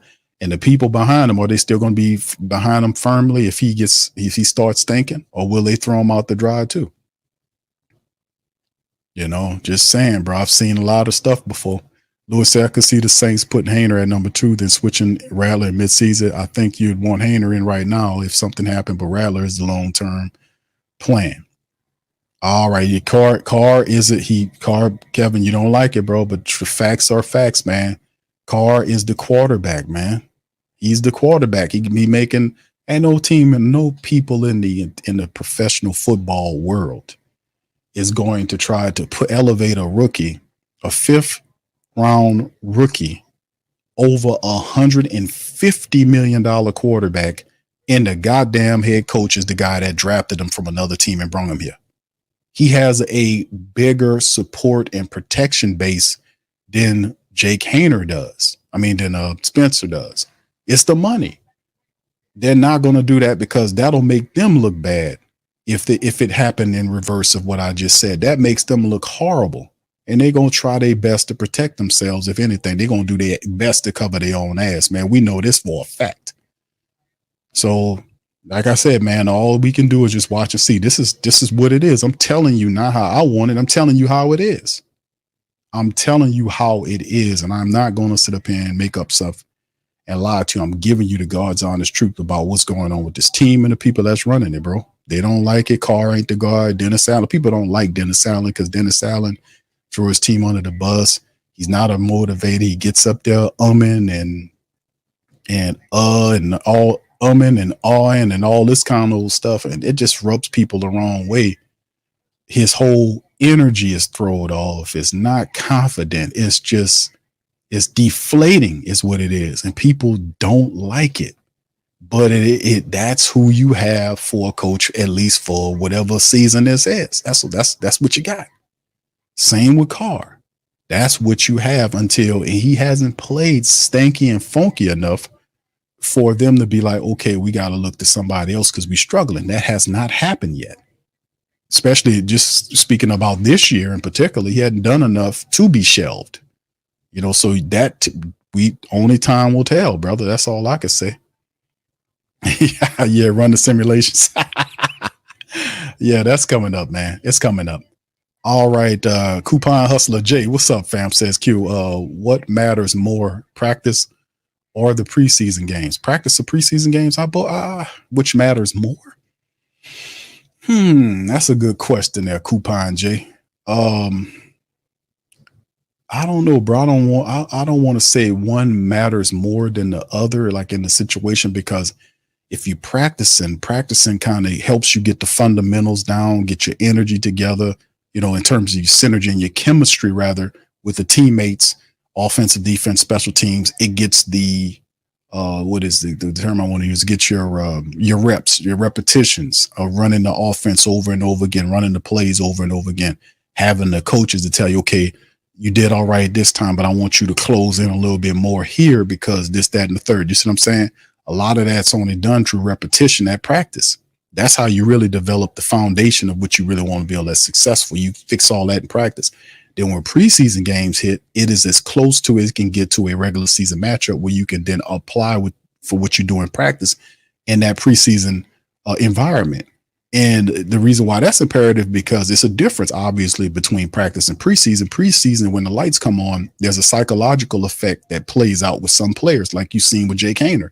Jake Haener is a practice squad warrior because most of the time he doing all of that shit in front of his teammates. Nobody watching practices like that. Most of the practices they use and nobody's there. You don't have thousands of people in the stands booing and whatnot for whatever throw or interception or whatever moves you do. You get what I'm saying?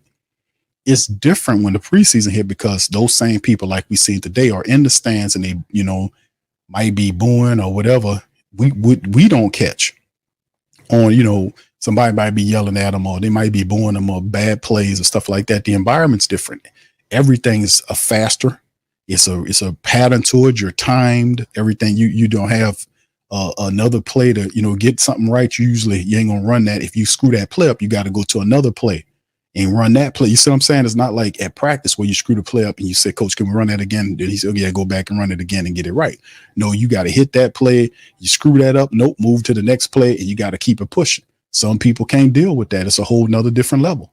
So, I mean, both are equally important, but that's what I'm saying. I want to say what matters more. I think they both matter, bro, because it helps builds and helps. So when you make the jump to regular season, so I don't know if I want to say which one is more important. I would probably say they both are equally as important. I hope that kind of helps out, brother. Thank you for the question. That was a good question. Darkside says Saints issues last year had to do more with Pete. Lack of play calling than it did with Carr. The league is all about motions and play action, which Saints were dead last season because of Pete. This is true. Pete Carmichael's plays lacked toughness. They left a little sting, but at the same time, Derek Carr and Pete were on the same page, and Carr had the ability and the power to be able to run plays that he wanted to run. And a lot of times you've seen Derek Carr cussing and fussing at Pete Carmichael. He did it several times during the year and apologized several times during the year. Now get this. Derek Carr didn't know shit about the Saints offense. All those players that were there was in that Saints offense for years when Derek Carr came along. He was there and he was the only one that didn't know what to do. And he was cussing and bitching at his wide receivers, his offensive linemen, his offensive coaches and everything. And he the one that's new to the offense. All them other guys knew that offense. All of them, the Kamara, the wide receivers that he was bitching and complaining at, the McCoy, who he got into it, them guys were in that offense for years. They knew that offense. He was the only one that didn't know that offense. So to have that type of attitude was something that was unbecoming. That's why a lot of people don't like Derek Carr down here, because he rubbed people the wrong way doing shit like that. Now, how you bitching and complaining about two other people and you the only one that don't know the offense everybody else do? You see what I'm sitting at? It's the great Saint think tank, bro. You can't, like we saying, you can't protect Derek Carr from all this. I know you're a Raider guy. You love Carr because Carr did a lot of great things for the Raider Nation. And shout out to the Raider Nation. But at the same time, down here, man, he might be a legend, broke a lot of y'all records out here, but down here, he just another quarterback. Because we seen what a real legend looked like. No disrespect to you guys, but we had guys down here that really was an example of how you was supposed to play the position. And he didn't do all that bitching and complaining at his people. So, I mean, if you don't know, you're supposed to approach it more humbly and cussing and bitching at people and blaming them for stuff. When you the only one that don't know the system, that ain't going to earn you no cool points with the players, and damn sure ain't going to earn you no cool points with the Who Dat Nation. So a lot of that was on Pete Carmichael, but Pete Carmichael wasn't forcing Derek Carr to stare down the half of the damn field most of the times.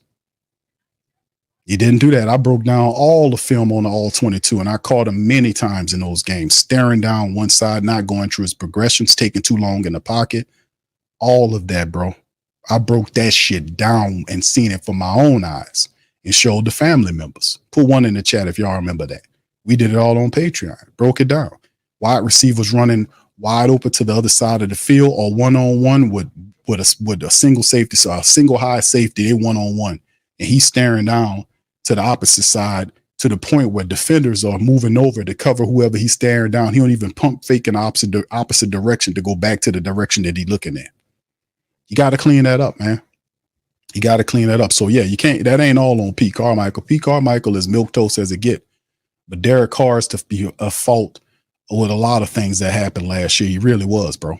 He really was. I'm keeping it real with you because I actually like Derek Carr.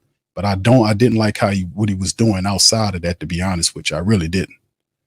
All right, big ups to y'all, man. M. Dot says, y'all ready to have the race conversation?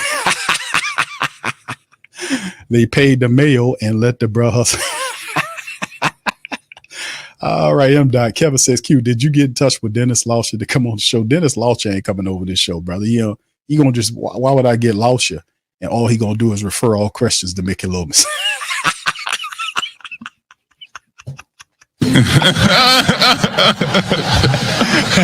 All he gonna do is hold on, Q. Let me refer all questions to Mickey Loomis. Oh yeah. Who is this? Huh? Oh, Big Q. Oh my God, I know you. Oh my God, I get that. Yeah, that's how it's gonna go. It ain't gonna work, brother. Let's just put it to you like that. It's not gonna work. It's not gonna work. It ain't gonna work. Tragic said, I think they will split the role like when we had with Quan. However, I'm not sure how much longer DeMario will be on the team. This might be his last year. Now, he still got 2 years on his contract, Burke. He have every intention of playing out his 2 years is what my understanding is. Black Preacher Man says, Q, I didn't Belichick move off for Bledsoe for a rookie. How did that turn out for a 6th-round pick? I hear what you're saying, bro. There's precedence for both sides of the argument. All I'm saying is that at the end of the day, let's just let everything progress the way it's intended to be. And if he gets the opportunity because of injury or whatever the case may be, then it's time we got it going. Eugene says, Q, we got Mahomes. See? Bro, y'all, it's just let's just let it progress the way it's supposed to. Let him win the backup job. And that'll put him in position to be a future starter if something happens to Carr or not. That's all I'm saying. And he'll get his opportunity, whether it's this year or next year, based on injuries to Carr or whatever. We'll see. You know, I would love to see the kid, but at the end of the day, man, that's precedence for either way. We've seen what happened with what you talk about, the Tom Brady example. We've seen what happens the opposite way. We've seen the Ian Book example. So we've seen either way happen. So we just have to wait and see how it goes, brother. That's all I'm saying. All right, Mark. What's up, Mark? Q, I just got the game. I knew what I was going to happen. Hainer does. He doesn't have the it factor. No, he struggled, man. He struggled.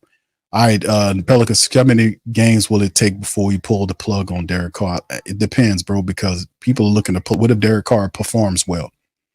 What if Carr takes the Saints and he performs well? What if the Saints stay ahead of their win-loss total all season long, and at the end of the season they end up with 10 wins, 11 wins? Then what you do with Derek Carr? You see what I'm saying? The whole issue is, as long as Derek Carr plays within the confines of the offensive game, he'll be fine. He'll have opportunities to take shots. Because I'm not really, me personally, I'm cool with Dennis Allen as long as Dennis Allen's winning. I'm good with Derek Carr as long as Derek Carr is winning. You see what I'm saying?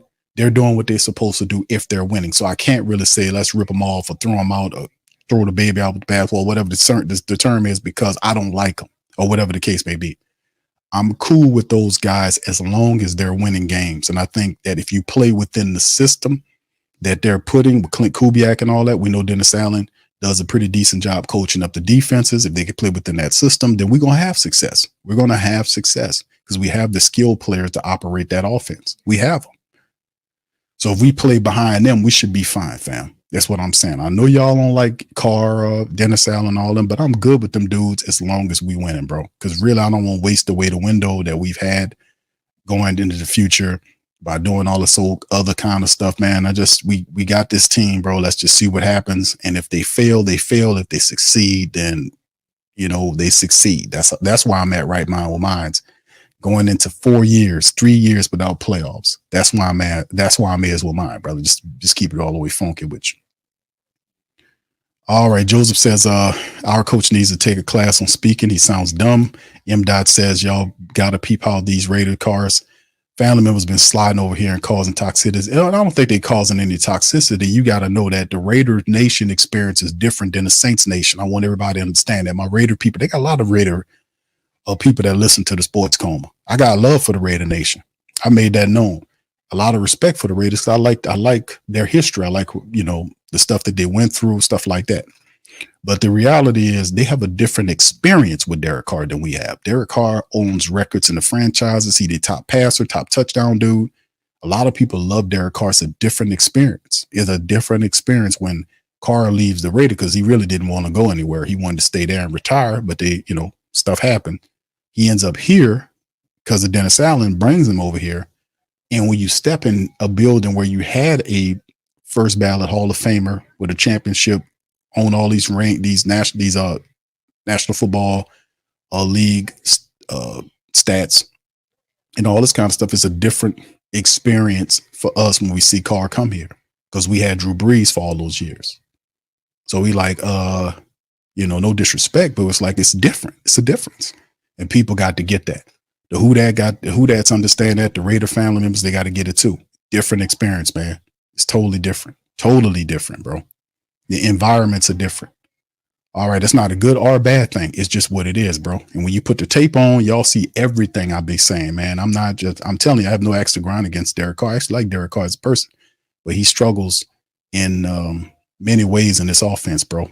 Just keeping it a buck. Travis says he has nobody to blame but his grandpa, his daddy, and him not learning to he has nobody to blame but his grandpa. Why would he blame his grandpa and his daddy for him not learning the playbook instead of eating and purchasing $150 million? Okay, I got you, bro. Travis. Kevin says he only looks one way. He looks at the overview camera. No, he got to change that, Muse said, that's why I love about Q in the stream. I don't have the background of understanding of the game, but I appreciate how he delivers. Thank you. Appreciate you, Muse. Much love, Queen. Appreciate you. All right, Pelicans Nola says, Big Q, if we lose to Carolina week 1, the whole Superdome will be saying we won. I believe you, Pelican Nola. I believe you. But listen, there's a real chance something could go amiss in Carolina because, like I said, when you open up a season against a team, Carolina, and we talked about this, if y'all want to listen to the NFC Roundtable, we're going to talk to Dave and Shad again for week 1 coming up probably this week, next week, sometime or the week after. But the reality is they haven't done a really solid job of not showing their true offense. It's nothing to game plan for. There is no tape. You can study the preseason stuff as much as you want, but a lot of that stuff is not their true offense. So the only way you're going to be able to know what they're doing is when they reveal their playbook to you in week number 1. So that's where you're set for upset territory because you don't know what they're going to do. And the same thing with the Saints. So it's a 50-50 proposition, even though you see your team as more talented than their team, but who can adapt to what the other team is doing faster? That's what it'll come down to in week number 1. So I just wanted to throw that out at y'all. Wallace says, what do you think about the little running back, number 35? You talking about the Cabody? Jacob Cabody is a beast, bro. He a beast, bro. Like I said, that guy's from Louisiana Lafayette. The Raging Cajuns, he averaged 5.4 yards per run. He was there. He was a north-south power runner. Just what you seen him do against, tonight or today rather, is what he did in college. The Saints don't miss on these undrafted running backs. Y'all know this, man. So if you got an undrafted running back that's here, man, listen, man. Bro, let me tell you, we don't miss on that stuff. We don't miss. Darkside said because offense outdated, plus AK said a few times he ran the wrong route on plays. Go look at I know he said that, bro, but it was a lot more going on than that. AK's been in our offense longer than Carr. AK said but Derek Carr said that he was the only person. He said that this year I was the only person that didn't know the offense. I had to rely on everybody else. So I get your protection mechanism because you like Derek Carr, and I understand that, bro. I can appreciate you protecting him or speaking up for him. I can appreciate that because you're a Raider. You're a diehard Raider person. You're supposed to step up and protect your quarterback or the guy you care, the quarterback you respect and got love for. I understand that. All right, Wallace says, what do you think about the running back? Yeah, that's him. 35 is awesome, bro. I mean, If you saying Brother Wallace, does he make the team? I don't think he makes the team. I think he ends up on the practice squad, but the Saints don't miss with undrafted guys. 504 Coach says, Q, this is the last year with Carr. I ain't even tripping. Brighter days ahead. I don't think it's the last year, bro. I don't think so. I don't think so, bro. And like I said, if they fire Dennis Allen, you still got to contend with Carr. You still got Carr here. So it's not, I think you got one more year before you can get from under Carr's stuff. But see, that's not what I want everybody to focus on, man. I want people just to focus on this, man. And let me just kind of just hit y'all with this right quick. Y'all got to understand, man. This is what we're going to have to be. This is what we got to do.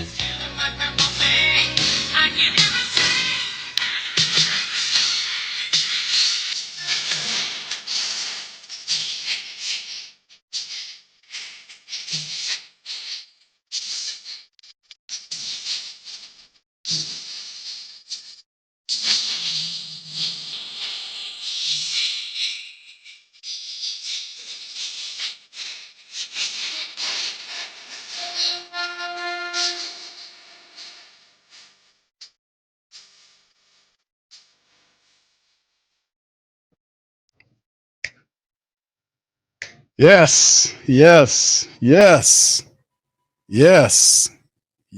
You got to be patient. You got to be patient, man. That's what I want the Who Dat Nation to get, man. We got to be patient, man. Don't that just hit you right in the soul right here? Yes. My soulful people know they a lot of them.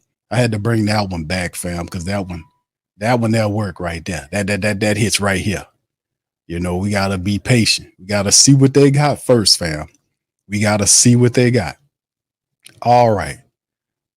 Shout out to the fam, man. Travis says, can our offense be explosive this season with all the weapons we have? Sure, it can. But like I said, it depends on the Saints running the football so we can get into those explosive plays and we can keep the discipline of operating off the pass, off the back of the run and doing what we're supposed to do. Yes, because we have too many weapons to not be explosive. Like we have Chris Olave, Rashid Shaheed, Taysom Hill, Alvin Kamara, and then guys, second layer guys that will help out too. Because you've seen what A.T. Perry did. You've seen guys like Jordan Mims. I think he makes the team. You see guys, the next level guys up under them that'll benefit because of the top layer guys, the mismatch nightmare players like the four top guys I just mentioned. The Saints have a lot of ability, and plus Derek Carr can operate. Like I said, a positive to Derek Carr's game. He is a wonderful play action quarterback. That's why his numbers look so good in the last 4 or 5 games last year. We talk about that often. He was in the play action. Saints was blocking. They were running the ball, and Derek Carr was operating the play action. That's what he looks like. I was like, fam, they asked Dennis Allen, they asked Dennis Allen that question. Put one in the chat if y'all remember that. Dennis Allen said, well, I don't know exactly what was going on. I was like, what? How did you a coach, your football coach, defensive coordinator, how you didn't know what the offense was doing? Well, I think it was this, that, and the third. Like, dude, no, they were running the ball. They were blocking, started blocking well because they were inconsistent all season running the ball. They started running the ball. Blocking first, then running the ball. It was effective. And then the play action started working, and Derek Carr started working that play action, and everything looked different. He's a wonderful play action quarterback. You just got to get there. And you get there by blocking, running the ball, and setting it all up. He can run that play action, man. He can run that play action. He can run it. If you can get play, I've been saying this, if play action Carr is the guy that you want, he can do that. Plus his best throw is the long throw, throwing that deep ball to Rashid Shaheed, Chris Olave, Taysom Hill, Alvin Kamara, and guys like that, taking the top off the defenses, running downfield. He can do that. So, just getting there is the thing. Can Clint Kubiak get him there? Do you believe enough in Clint Kubiak to think that he'll get that going? So that's what it is. Carr did not know that playbook, brother. No, AK fought his AK. Nah, bro. No. AK might have mentioned once or twice last year that he ran around, but Derek Carr did not know the damn playbook. You trying to tell me I'm the Saint man here? I studied this team, player.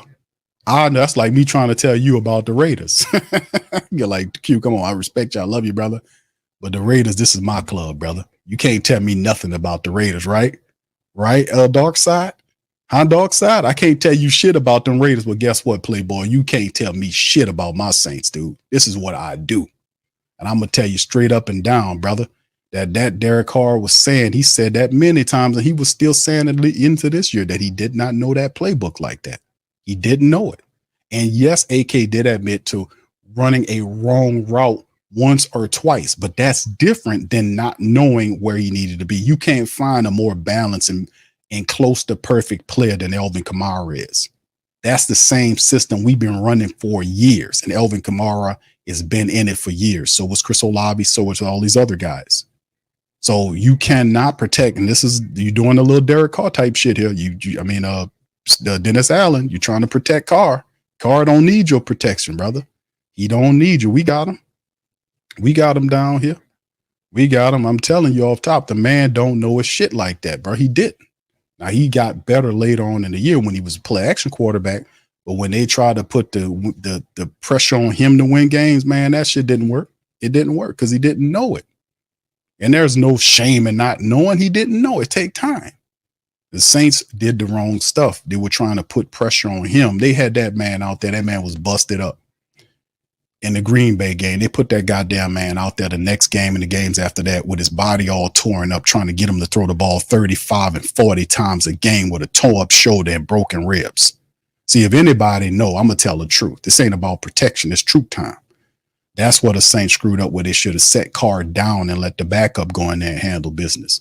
They had Derek Carr out there running around, pumped up high on painkillers, multiple shots in all sides of his body and his back, eyes bucking and bulging out of his damn face, not knowing what planet he was on, running out there, throwing the ball above, too low, and way away from wide receivers.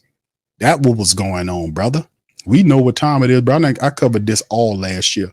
I know when a man being pumped up on painkillers, his eye bucking and bulging. There was a play that Derek Carr ran when he was against the Detroit Lions. It was the first goddamn play of the fourth quarter. Go look the play up.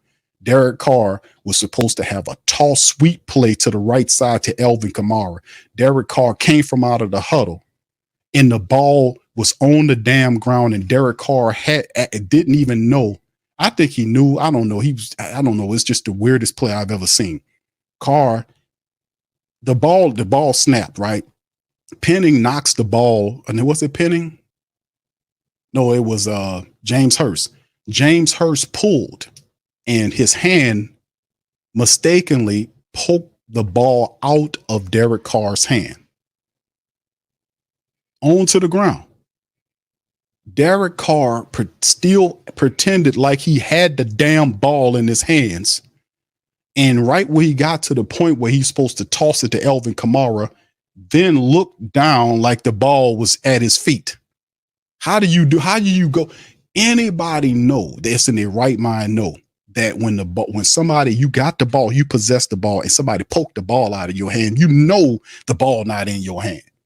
This dude pretended like the ball was still in his goddamn hand till he got to the toss point and then started looking around like, where's the ball? At this point, the dude is 5+ yards away from where the fucking ball is.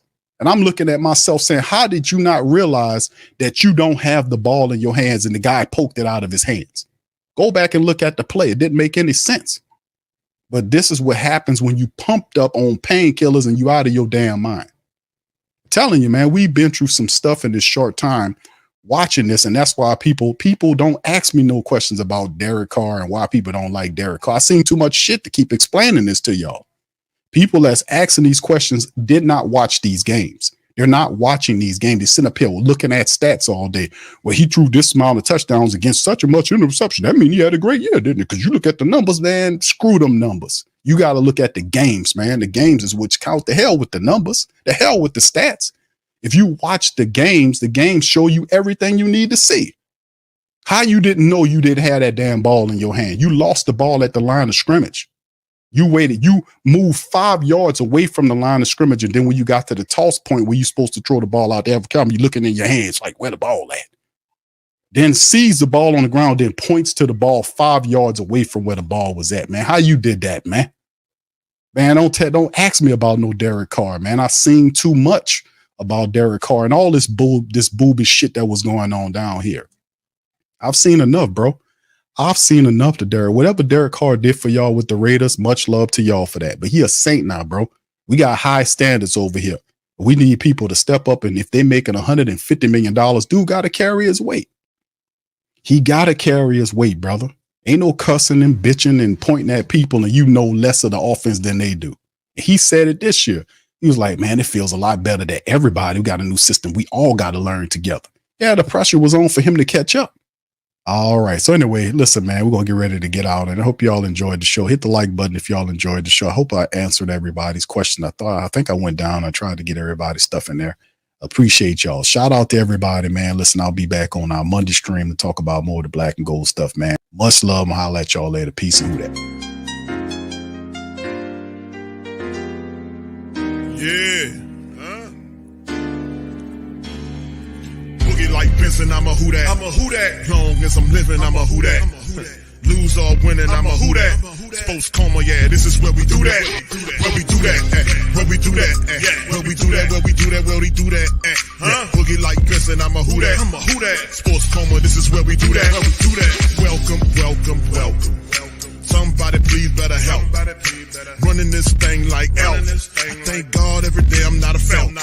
Go to YouTube live with Big Q and the guys. If you ain't ride or die, the bandwagon get flipped. Been marching in, that was way for the ring. I was yelling out your shame for the championship. Bucking on town, duck down. Falcons, pluck, get shut down. Panthers ain't much touchdown.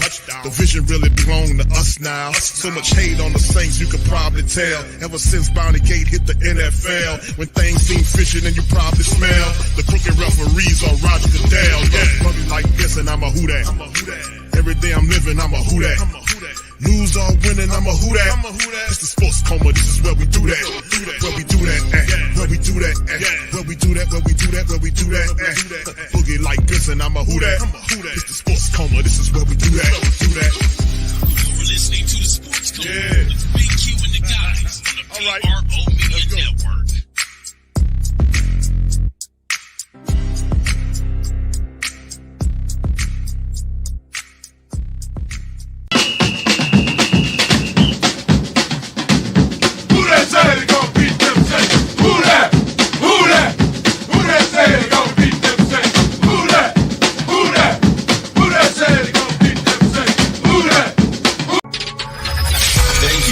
Saints Central, your black and gold home for the New Orleans Saints.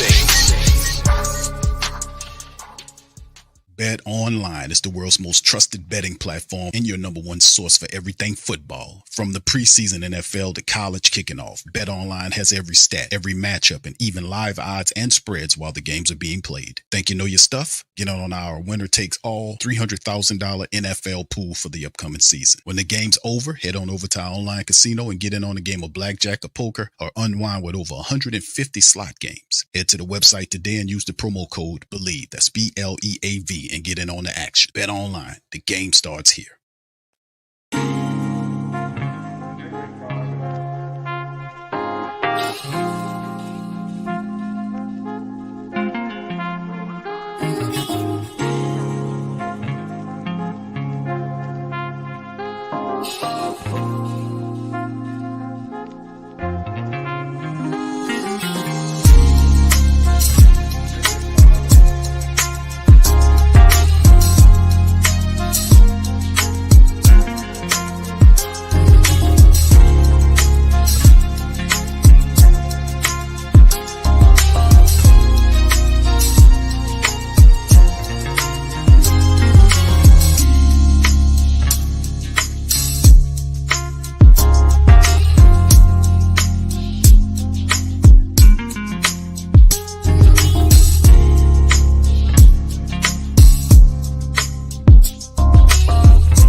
WhoThatDaily.com. That's right, the WhoThatDaily.com. Your one-stop shop for everything New Orleans Saints, New Orleans Pelicans, LSU Tigers, even the top flight boxing news. So if you're a Who That and you're looking for a place to stay up on your team, WhoThatDaily.com is your site. The WhoThatDaily.com for the sport Who That in all of us.